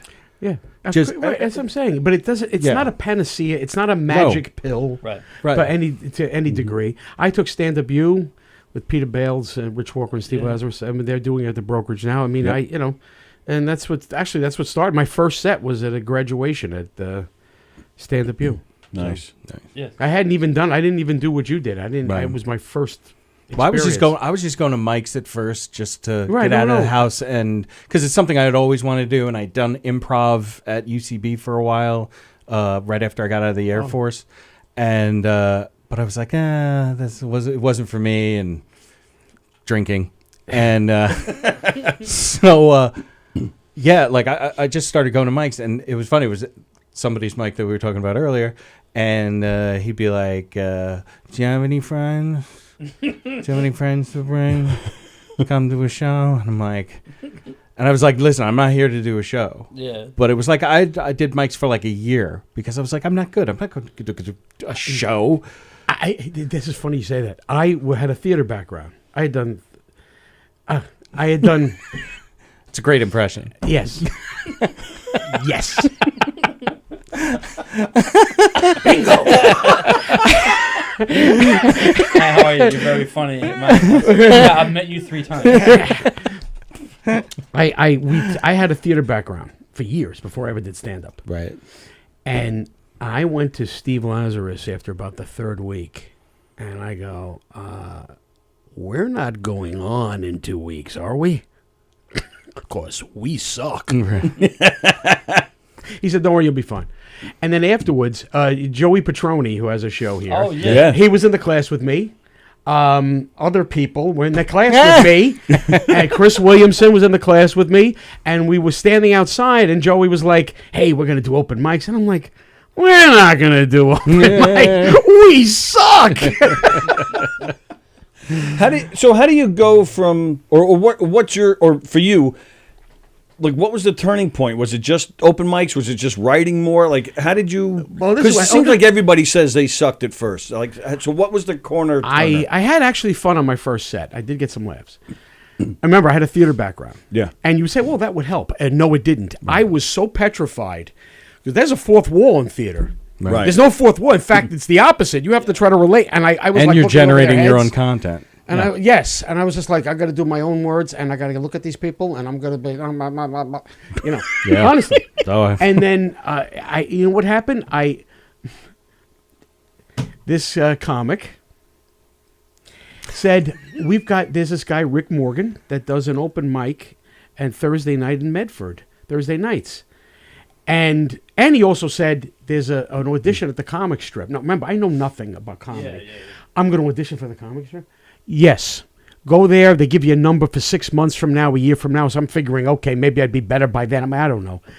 I go down to the comic strip. Now, I've done 2 sets. Right. I've done to the comic. Oh, no, I only did the one, the graduation show. They go, you're number 10. You're on Monday. Oh, wow. So my second set in comedy was auditioning at the comic strip. Fuck's sake. And the woman goes, can I ask you a question? How long are you doing this? I go, 2 weeks. She says, oh, okay. And blah, blah, blah. But anyway, so I wound up going to Rick Morgan's open mic on Thursday nights.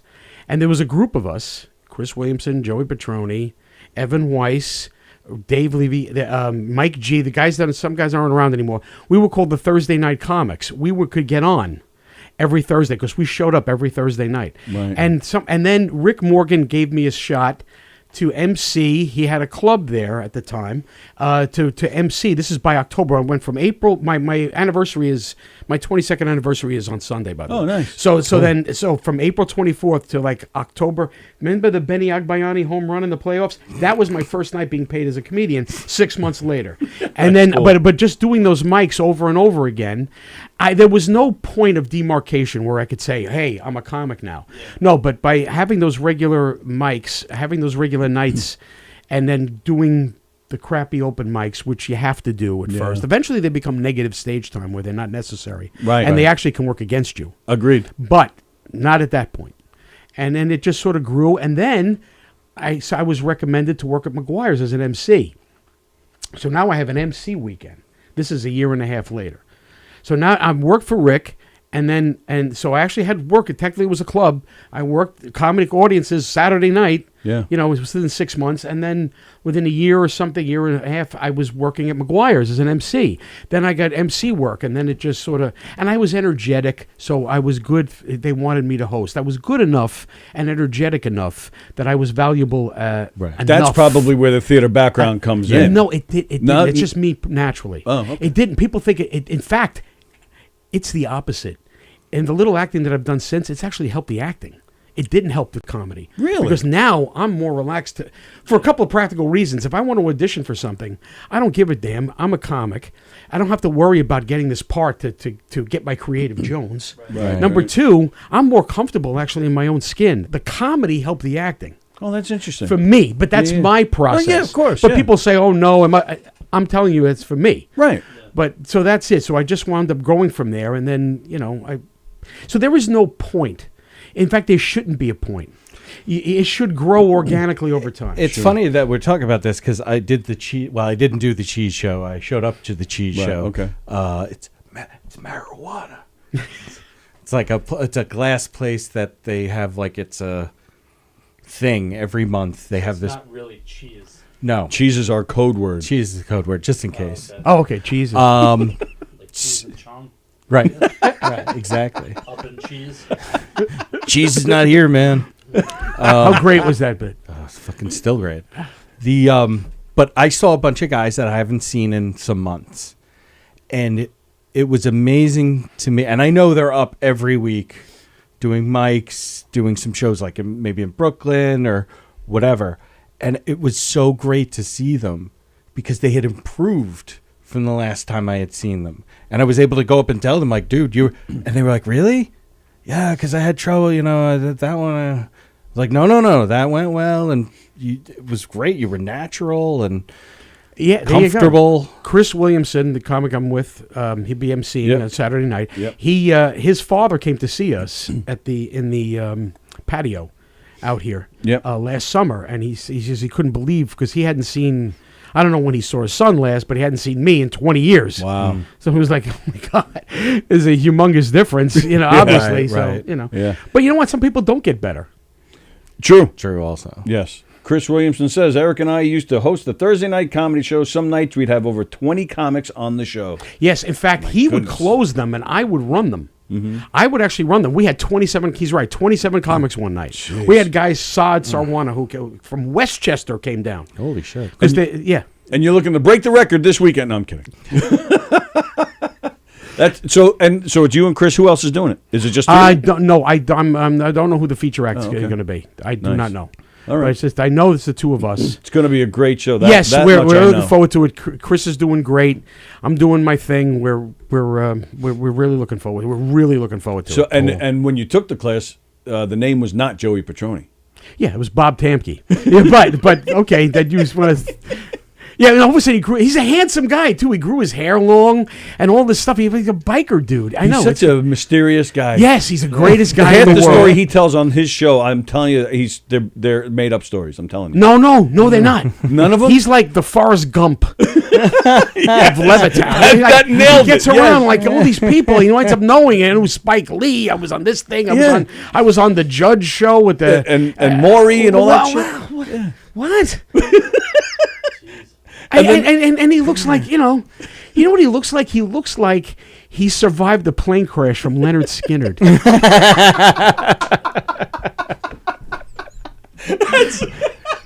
I went to go to the bathroom. Came and out. apparently we landed. That's what he looked like. But I love his like the Clark Kent glasses when he's Bob. Then the hair goes in the ponytail and it's all back. Did you ever see him without the hair? Would you ever see him with his hair cut short with no beard? I've seen pictures. I didn't. He's the handsomest guy in the world. Yeah. And now he's like, he looks like, Right. But I loved it when he was. Looks like Floyd from the Muppets. Yes. I am so old. After some hard years. What that means. No, I swear to God, we're dealing with the elderly. I'm required. I can get Social Security in March. Oh, my 62nd. But you are dealing with the you elderly. But you want the big payoff. So you're gonna wait, right? No, I'm taking it now. I'm a comic. Look at taking you. it now. To hell with it. I'm a comic. Oh yeah, okay. Oh him. Oh okay. I have to show. Oh, yeah. I'm old. Oh, yeah. You need audio visual aids with me. I don't. My frame of references. I'm still working on Wonderama. Bob McAllister. No, and who did Bob McAllister? Who did Bob McAllister replace? Or did he replace Bob McAllister? That I don't know. Sonny Fox. Oh, I know that name. Who Yeah, is that? Fox and his son is one of the comics here. Chuck. Yep.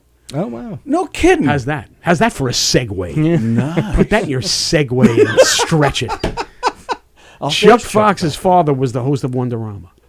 I can't tell you how many times Chuck has come into this room just to hang out because he's here and he loves coming in.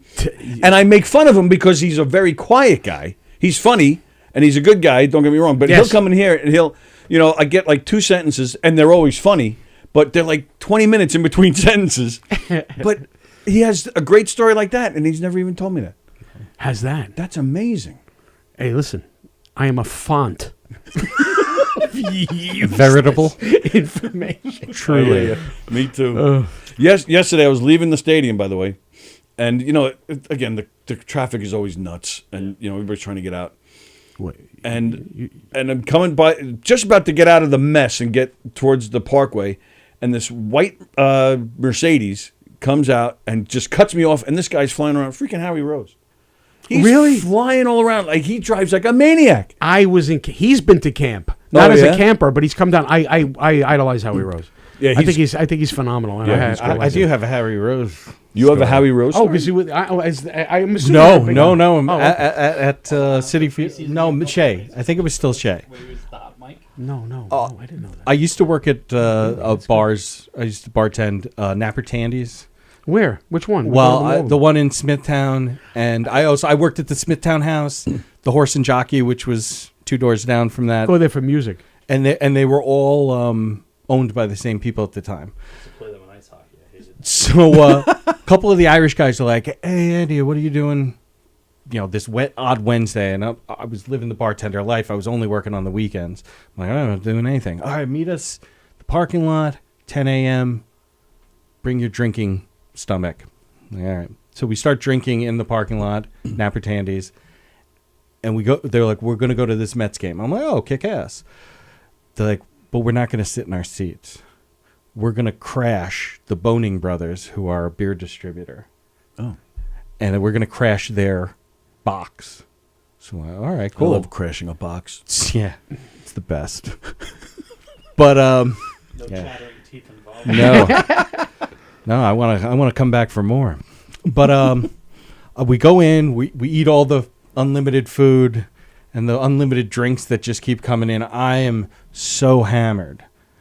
And now we're walking through, and they want I didn't care that we were at a Mets game. Like it just wasn't my bag at that time, especially baseball. And so we're walking through these hallways, and I'm just completely drunk. And we come to this one spot, and out of, I'm gonna guess it's the broadcast booth, comes Howie Rose, and like I know him from the Islanders, right. But I'm walking, and I literally, because I'm not hammered, I go, "Hey, what's up, Howie?" And just keep going. Like I didn't stop or anything. And the look on his face was like, I feel like I should know who you are. Oh, yeah. It was like, oh, fuck, who are you? But yeah. That's funny. And then we got in a, that's it. That's your whole story? That's it. My brother's a big Islander guy. A big Islander guy. Does he still do it? Howie? No. He was too much to do both sports. Yeah. And now he's actually got to cut down on Met games. He's not going to. He's not going to West Coast trips and stuff. Oh, no kidding. He's 68. I guess Is he that old? He also had cancer. Is that what it was? Yeah, I didn't know what. That's another one who's lost a lot of weight. He's all drawn in and. Oh, thin, I didn't know. I didn't know why he was out. Yeah. I think it was a tumor or something like on his lung. Yeah. I don't know if they found out it was cancerous or what, but yeah, I remember he like one of the last seasons he did the Islander games. It was a preseason game and the mic was still on, and he didn't realize the mic was on, and he was like, "And here we have the." No one's even paying. Nobody really cares. Who cares about these games? He did something like that. Oh wow. Which was kind of true because it was a rookie game. Nobody paid. Right. It wasn't even preseason. The blue and white game or whatever. And by the way, Gary the other day, it was a hot mic. They cut to like he's like, and here we have highlights from around the league. I guess he took a bite of his hot dog, and you don't see the highlights, but it was from like MLB TV, and they must have been showing a Yankee highlight, and you hear Gary go, oh, "Why are they showing Yankee?" He said something like that. Why are they playing Yankee highlights right now? Oh, that's funny. And it sounds like Keith because he didn't go, gear. It sounded like he said, your mic's live or something. He says something real quick like, your mic's live. I gotta look for that on YouTube. That's gotta be there. Well, he said something about Victor Zambrano once. Oh, really? Yeah, it was a live mic coming at the end, like something pejorative about him. He made a pejorative statement about one of the Met pitchers once, and it did get through. Jeez. It did get through. All right, it's good to switch gears because it's almost time to get out of here. You mentioned music. Speaking of mics, talk into the mics, is Adam Snare. Liz Batapete says she's going to try and make it tomorrow night. Yes, oh great. She's a fan. She's a comedy fan. She's the best. Yeah. She is the She's best. the best. So yeah, you mentioned music, and that was on my list of things to talk about today. Couple of videos that have been flying around. One, the one with Bon Jovi. I didn't see it. Oh, is it bad? It's awful. What is? But we actually heard. We actually covered this like a year or two ago. With the pandemic concert, it was at the with the lighting, because he was in Florida. Yeah. They filmed him singing, but he was terrible. Right. Well, that's where I'm going with this. Right. The curse of Alec John Such. Yes, he finally got him. First, Richie Sanborn. It was a 25-year waiting game. He got Richie Sanborn out. Now John Bon Jovi's voice is shot. Alec John Such has returned. That hex is finally. Can you imagine After, just being Alec years? John Such? Just think of all the excitement, all the women, all the stuff that you had for the amount of time that you were in that band. Yeah. Yep. And then, but just the idea that you would get kicked out. Yeah. It would be so horrifying, but just Alec John Such rules. I will say it right now, people. Alec John Such rules. His life is better than 99.99% of the people that have ever lived. It's almost as long as the curse of Pete Best. Because he's still waiting that out. He's still Oh my there. God! And hey, That's a long Pete Best waited 30 years to make his first million. When the Beatles anthology came out, they put in songs that he was on. Did they really? What songs was he on? Like Cool Cats, I think. Right, like early versions of Love Me Do. But again, this is stuff they didn't release until the 90s. No, yeah, but he actually got something from it. Oh, he made his first million ever. Do you know that? 94 or 95. Yeah, right. Do you know that there was a guy? Well, think of all the people that have played drums in their life and never made $1 million. And as horrifying as it is to be Pete Best in a sense, he is famous for it, and he did make money. There was a guy, apparently, I read this. It wasn't Pete Best. It was somebody else. That Ringo had been sick, and they were on an Australian tour. Jimmy Nicol. Jimmy Nickel. Yeah. Oh, is that his name? Yeah. And he came in and then they were like chanting his name and everything else. And all of a sudden Ringo came back and they handed him a ticket and he's sitting in the airport by himself. No noise, no crowd, no chanting of names, no excitement, just sitting there with his luggage. Just it's amazing. There's actually a photo floating around of Is that. there really? You see him sitting in the airport and he's all by himself. And then you'll see pictures, from the following few years, where he's trying to cash in on it. Nothing. This guy ended up living, he could have been next door. He just had a completely normal life. I think he may have just died in the past 5-10 years, maybe. Yeah. Okay. But it did nothing for him except for those 2 weeks, which again in itself, those 2 weeks, right? For those 2 weeks, you were in the Beatles, right. But the thing is, though, how do you tell people? Do you know I was in the Beatles for 2 weeks? Right. Sure you were. Right. Was in Australia. Oh, just happened to be in Australia. Right. My girlfriend in Canada. Sure. And let me guess, was it during the Antarctica tour? You were, yeah. They're like, okay, it's time for your Jello, sir. Bingo is next. We actually have, in fact, I think he may have just signed off. Jerry Lahane is his name. We did talk to him on the phone once, but we have to have more of an extensive conversation with him. He claims that he's a ghostwriter, and he's written songs for George Harrison. He's written songs for Tom Petty. He claims to have written bits for Howard Stern. Yeah, he said that he's the one who encouraged or got them. Oh, he got Jackie the job with Howard? Right. Yeah, this is what he claims. When Jackie and Fred used to go up and down the East Coast, because Jackie was a CB'er. I know. A CB'er? Yeah. CB, getting on the CB. No, I know. I'm actually old enough. I get that. You guys get it. No, honestly, I remember that. Was happiness. Saying, no, that was joy. That was joy. Yeah, I was like, oh, wow. A reference I get. That and FDR. He had a Cobra 454 with a Maxon antenna. I worked at Gem Electronics back in the day. I don't know if you know. It was a place in Farmingdale. It wasn't a big chain that I should know. What it was before Radio Shack. It was a family chain throughout. Oh, really? New York, New Jersey, parts of the Midwest, back in the 50s and 60s, and then Radio Shack came around. Oh, okay. Well, now their revenge just came to be. Yeah, right. Speaking of long, we used to deal a lot with CBs and scanners, especially in the area with like firemen and cops. And stuff. So yeah, Chris Williamson says the original drummer for Def Leppard quit because his girlfriend didn't want him to be in the band. Chris Williamson is the #1 authority on hair bands. On hair bands and Def Leppard, Bryan Adams. And Tom Petty. Oh, okay. He is the foremost authority, especially Def Leppard. Really? But oh yes, well, Chris is probably one of the worst concerts I ever saw was Def Leppard. Now I am not the biggest fan. I'm not like you, but my wife really liked them. Chris masturbates to them. I think they're okay. It's not that big a deal to me. But I went to see them the night of the big crash out in Santa Mauritius when that plane went down. Yeah. That was the same that July 17th, 1996. Wow. When that plane went down and out off Santa Mauritius, right? I think yeah. And that was a Def Leppard. I remember that because we were at the Def Leppard concert. And it was a big deal. But he knows all about the 80s. Well, what has 10 legs, 9 arms, and sucks? What? Def Leppard. You know John Denver's last hit? The side of a mountain. Well, my wife's a big Def Leppard fan. I hope she didn't. I mean, not big John Denver fan. The Spicy Psychic, by the way. Yes. She does events here. Anyway. So we, like 2 years ago, Bon Jovi put out this Christmas album, I played it on here and made fun of it. It just sounded awful. And now this video is floating around from just like a week ago. Yeah. Or he was singing Dead or Alive, I think it is. No, Bad Medicine. That's the one I've seen. It's Bad Medicine. No, I saw one where he's singing Dead or Alive. Oh, yeah. And it's like from North Carolina or something from like a week ago. It's dead? Yeah, it's unbelievable how bad it sounds.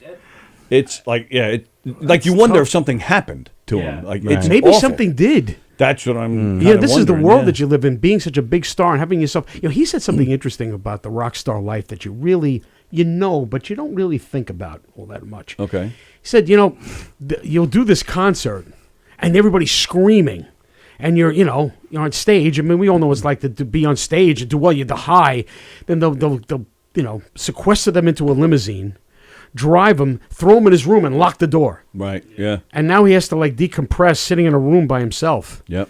Because of the fans and everything else. He's actually just too famous in a way. Yeah. Right. True. He's seen a million faces and rocked them all. Should put that in a song.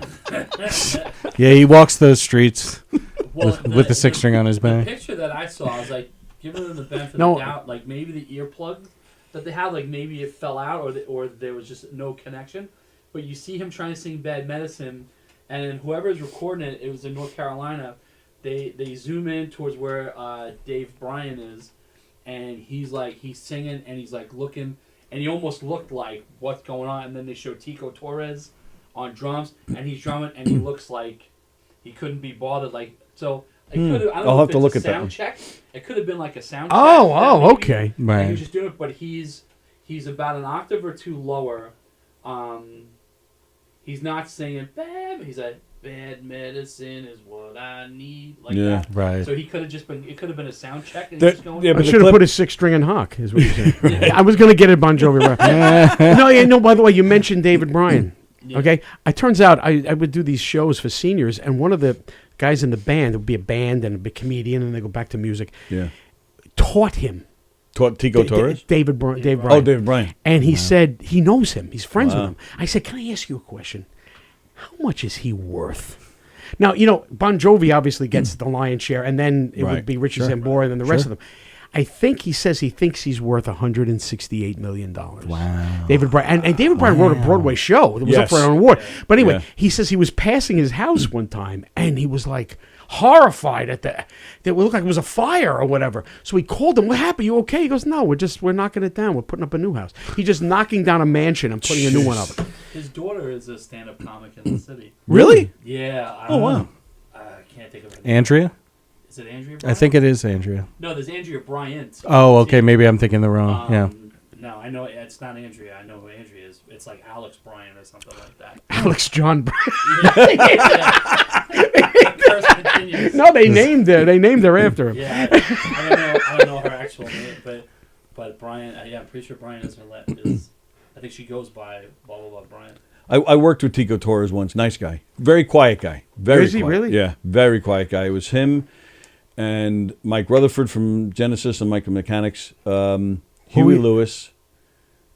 What were you doing? You were working with them? I was working with A them. priest, a rabbi. Yeah, right. My buddy, one of my closest friends, as Andy knows, is a musician in England, and he was doing a charity event.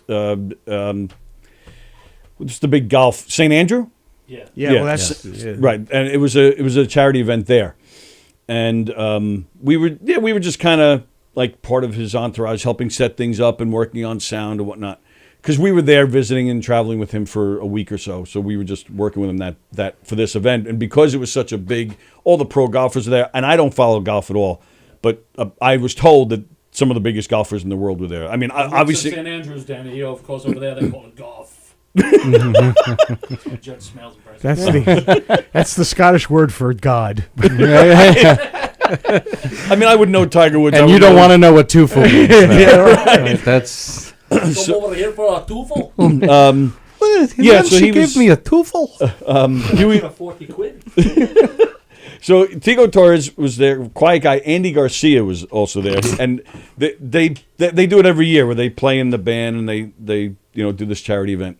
And I always tell the story. We took a picture later on in the night with Sallie and me and Tico and Andy Garcia, and Andy is standing behind Sallie, and we asked whoever it was, or did I might have just put my hand out to take a selfie. So then Sallie turns to Andy Garcia. Andy Garcia was hammered. I think he showed up hammered. I mean, this guy was playing the bongos all night, like he was playing a different song than the rest of the band. He was just No Mambo King. no Mambo King, no. But we take the picture, and Sallie turns to him. She goes, "Thank you." That's all. She just says, "Thank you." And I swear to God, he just goes, "You're welcome," just like that. She just puts Felt her up. Felt her down, I guess. Andy Garcia, he just went. He goes, "You're welcome," and he just You're kidding me. I am not kidding you. Your wife, your significant other got felt up by Andy Garcia. Well, that's what she looks at me. She should put that on a T-shirt. She did. She turns around, she looks at me, she goes, I just got felt up by Andy Garcia. And the two of us just laughed our asses off for the rest of the night. I'm telling you, he showed up hammered. It was really crazy. But yeah, Tico was a nice guy. Huey Lewis was a super guy.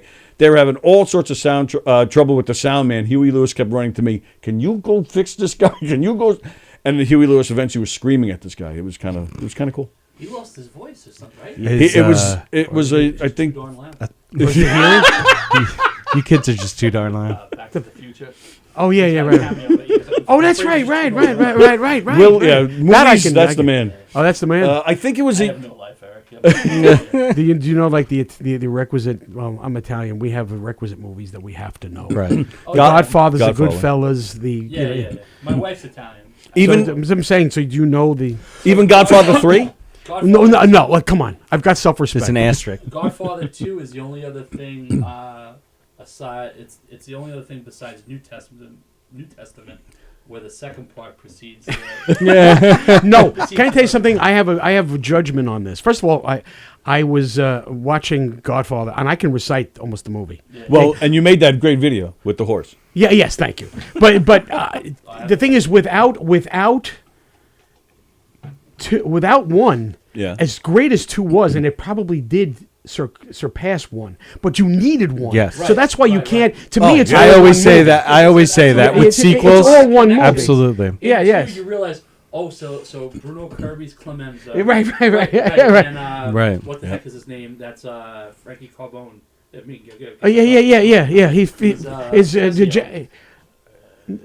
Frank. No. The guy that played Carbone is Jenko? He's Jenko. Tessio was another guy. He had virtually no part. When they're sitting there, and he's telling them, "Listen, you give me money." It's Bruno Kirby, this other actor whom I do not know, and it's De Niro. That's Tessio, not Jenko. Frank Carbone. I thought the old man is Jenko. Jenko was the guy sitting with him with the rat holes. The guy comes in. Well, the landlord. They're afraid. Yeah, he's afraid. But the guy sitting next to De Niro is saying, No, that's Jenko. He played Carbone in Goodfellas. That's Jenko. That's his consigliere. Oh, I thought he was Tessio. No. Tessio. If you see Tessio is in it. If you see when you watch Godfather 2 again, just remember the scene when he's sitting there. He's talking to Bruno Kirby and he's talking to this third guy, and it's Tessio, and he's saying, "You give me money, I'm gonna go to the Black Hand there, and I'm gonna give him the money." That's Tessio and Clemenza. Right. The other guy, the guy that played Carbone in the movie, he is the guy that played Carbone in Goodfellas. He's Jenko. He's Jenko. Oh, I didn't know that. Right, because he's in love with the actress, and then the Black Hand stands up, he starts yelling. And Yeah, right. Hey, does he? Well, I love the term wet my beak a little bit. Yeah. We love to say that. Me and my brother. I said the other day, my wife, she's like, "Oh, our son, he's so photogenic. He has a lot of." I was like, "Me and you gotta go kiss a couple." By the way, watch that scene. Carbone starts talking Italian to the Jewish guy, to Maury. He goes, "Maury, these all." He starts speaking. Watch that. Yeah, that's how much I know these movies. Yes. I like my parents go to Near's Tavern in Woodhaven. That's where they filmed the bar. Really? Oh, that bar. So it's funny. It's like one of the oldest bars in the country that's still open, and they just went after the Mets game the other day. But Johnny Roast Beef was there. I was like, "Johnny Roast Beef?" They're like, "Yeah." I was like, "He ought to wear a sign." Because he's like, "Unbelievable. This one buys a cat. This one buys a $10,000." My favorite part, he's like, "Hey, you guys are there. Shut the fuck up and let's go." He's yelling Italian to his wife. Speaking of Goodfellas, Lorraine Bracco's from Hicksville, just so you know. No, she's from Westbury. She graduated Hicksville, my friend. Oh, no kidding.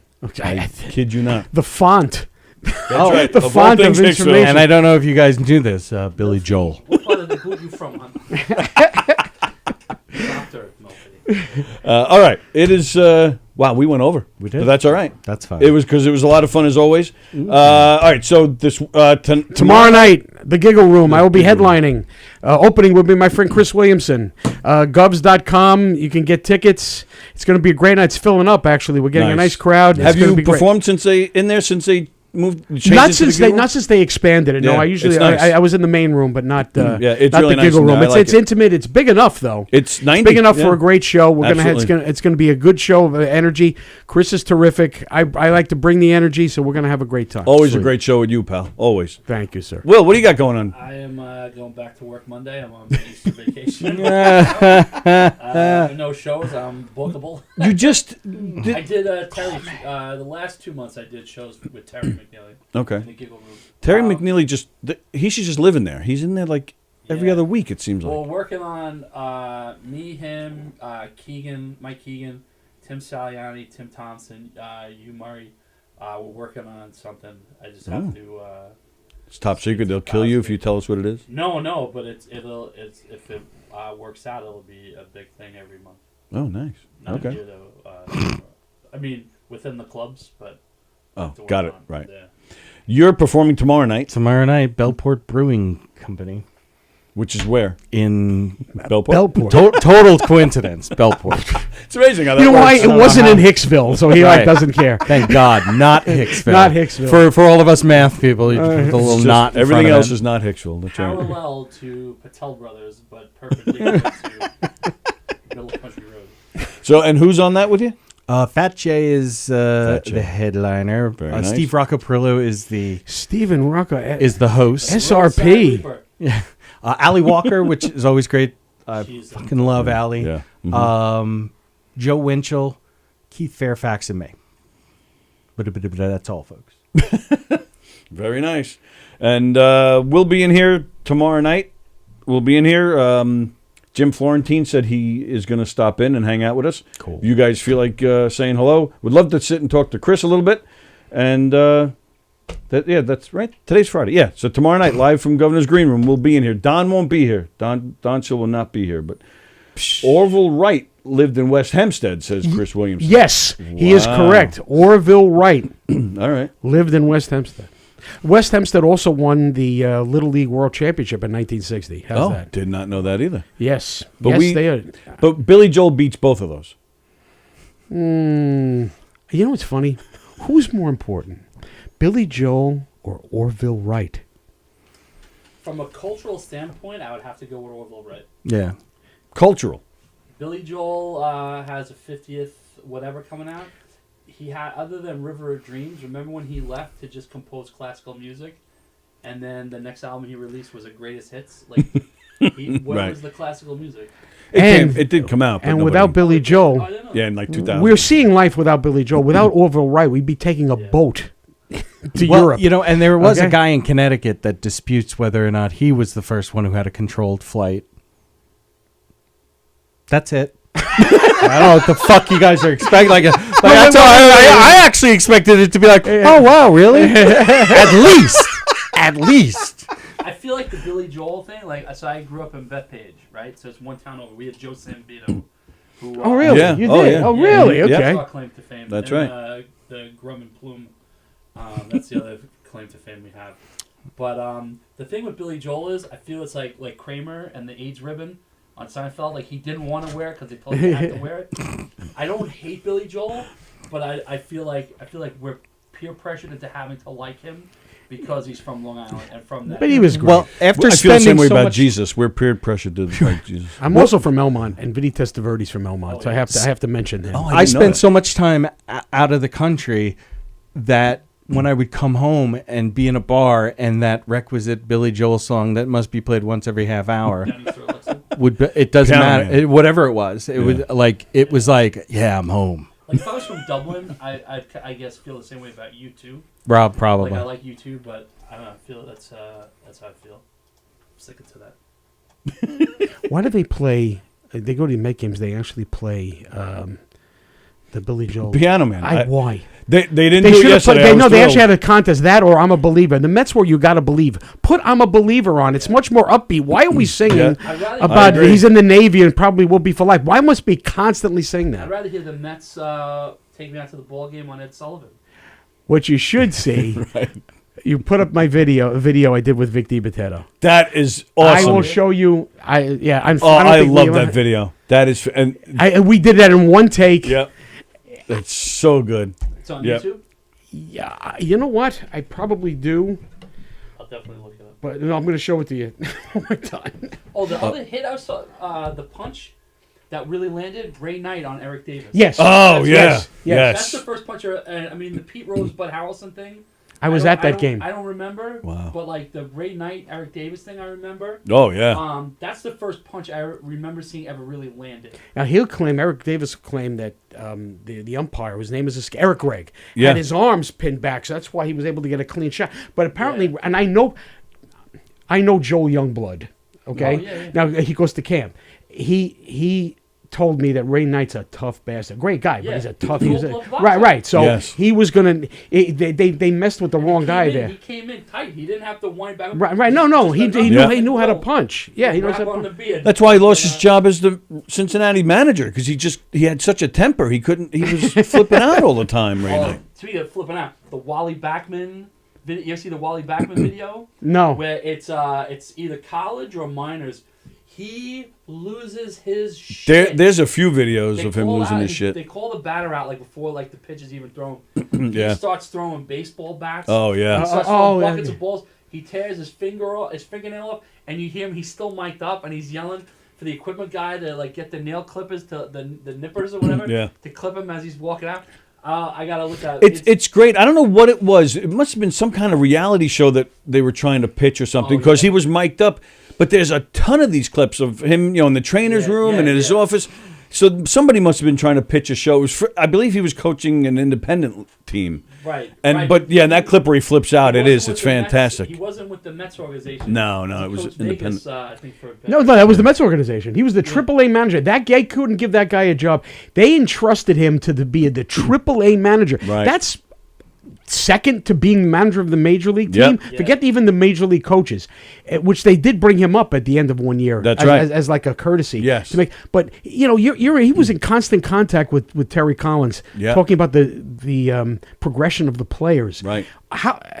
And then you wind up getting rid of him. He every place he goes, he wins. That's right. And then there was something about how at the time he was supposed to be like one of the next guys up, and Gary Carter, I know in the words of Norm Macdonald, well, Yes. I don't want to speak ill of the dead. Right. There was a big thing I remember where Gary Carter He stepped called up. and it was like a faux pas to actually say like, you don't call up and say you want to be next in line. Right, he And did, that- he did, yeah. Yeah. People said that like caused Wally to not get the look is because Gary threw his hat in the ring. I was like, hey, you know what though? They'll You don't know that. Sandy Rosa never liked him. Never liked him, apparently. And of course, I love Buck, but Wally should have. They never should have run him Callaway or Rojas. It should have been Wally. Right. after That's Callaway. right. Yeah. Correct. All right, we got to get out of here. Tomorrow night, go see Andy or If you're go out see go see Eric. Hopefully we'll see him soon, and we'll see you guys live tomorrow night, live from the green right in here. And then Sallie, of course, and myself will be here Monday live, and then Tuesday Sean Brown will be hanging out with us. Sean Brown, who's been AWOL for a while. Everybody have a great weekend, and we'll see you guys later. See ya. Let's do the kiss. Peace.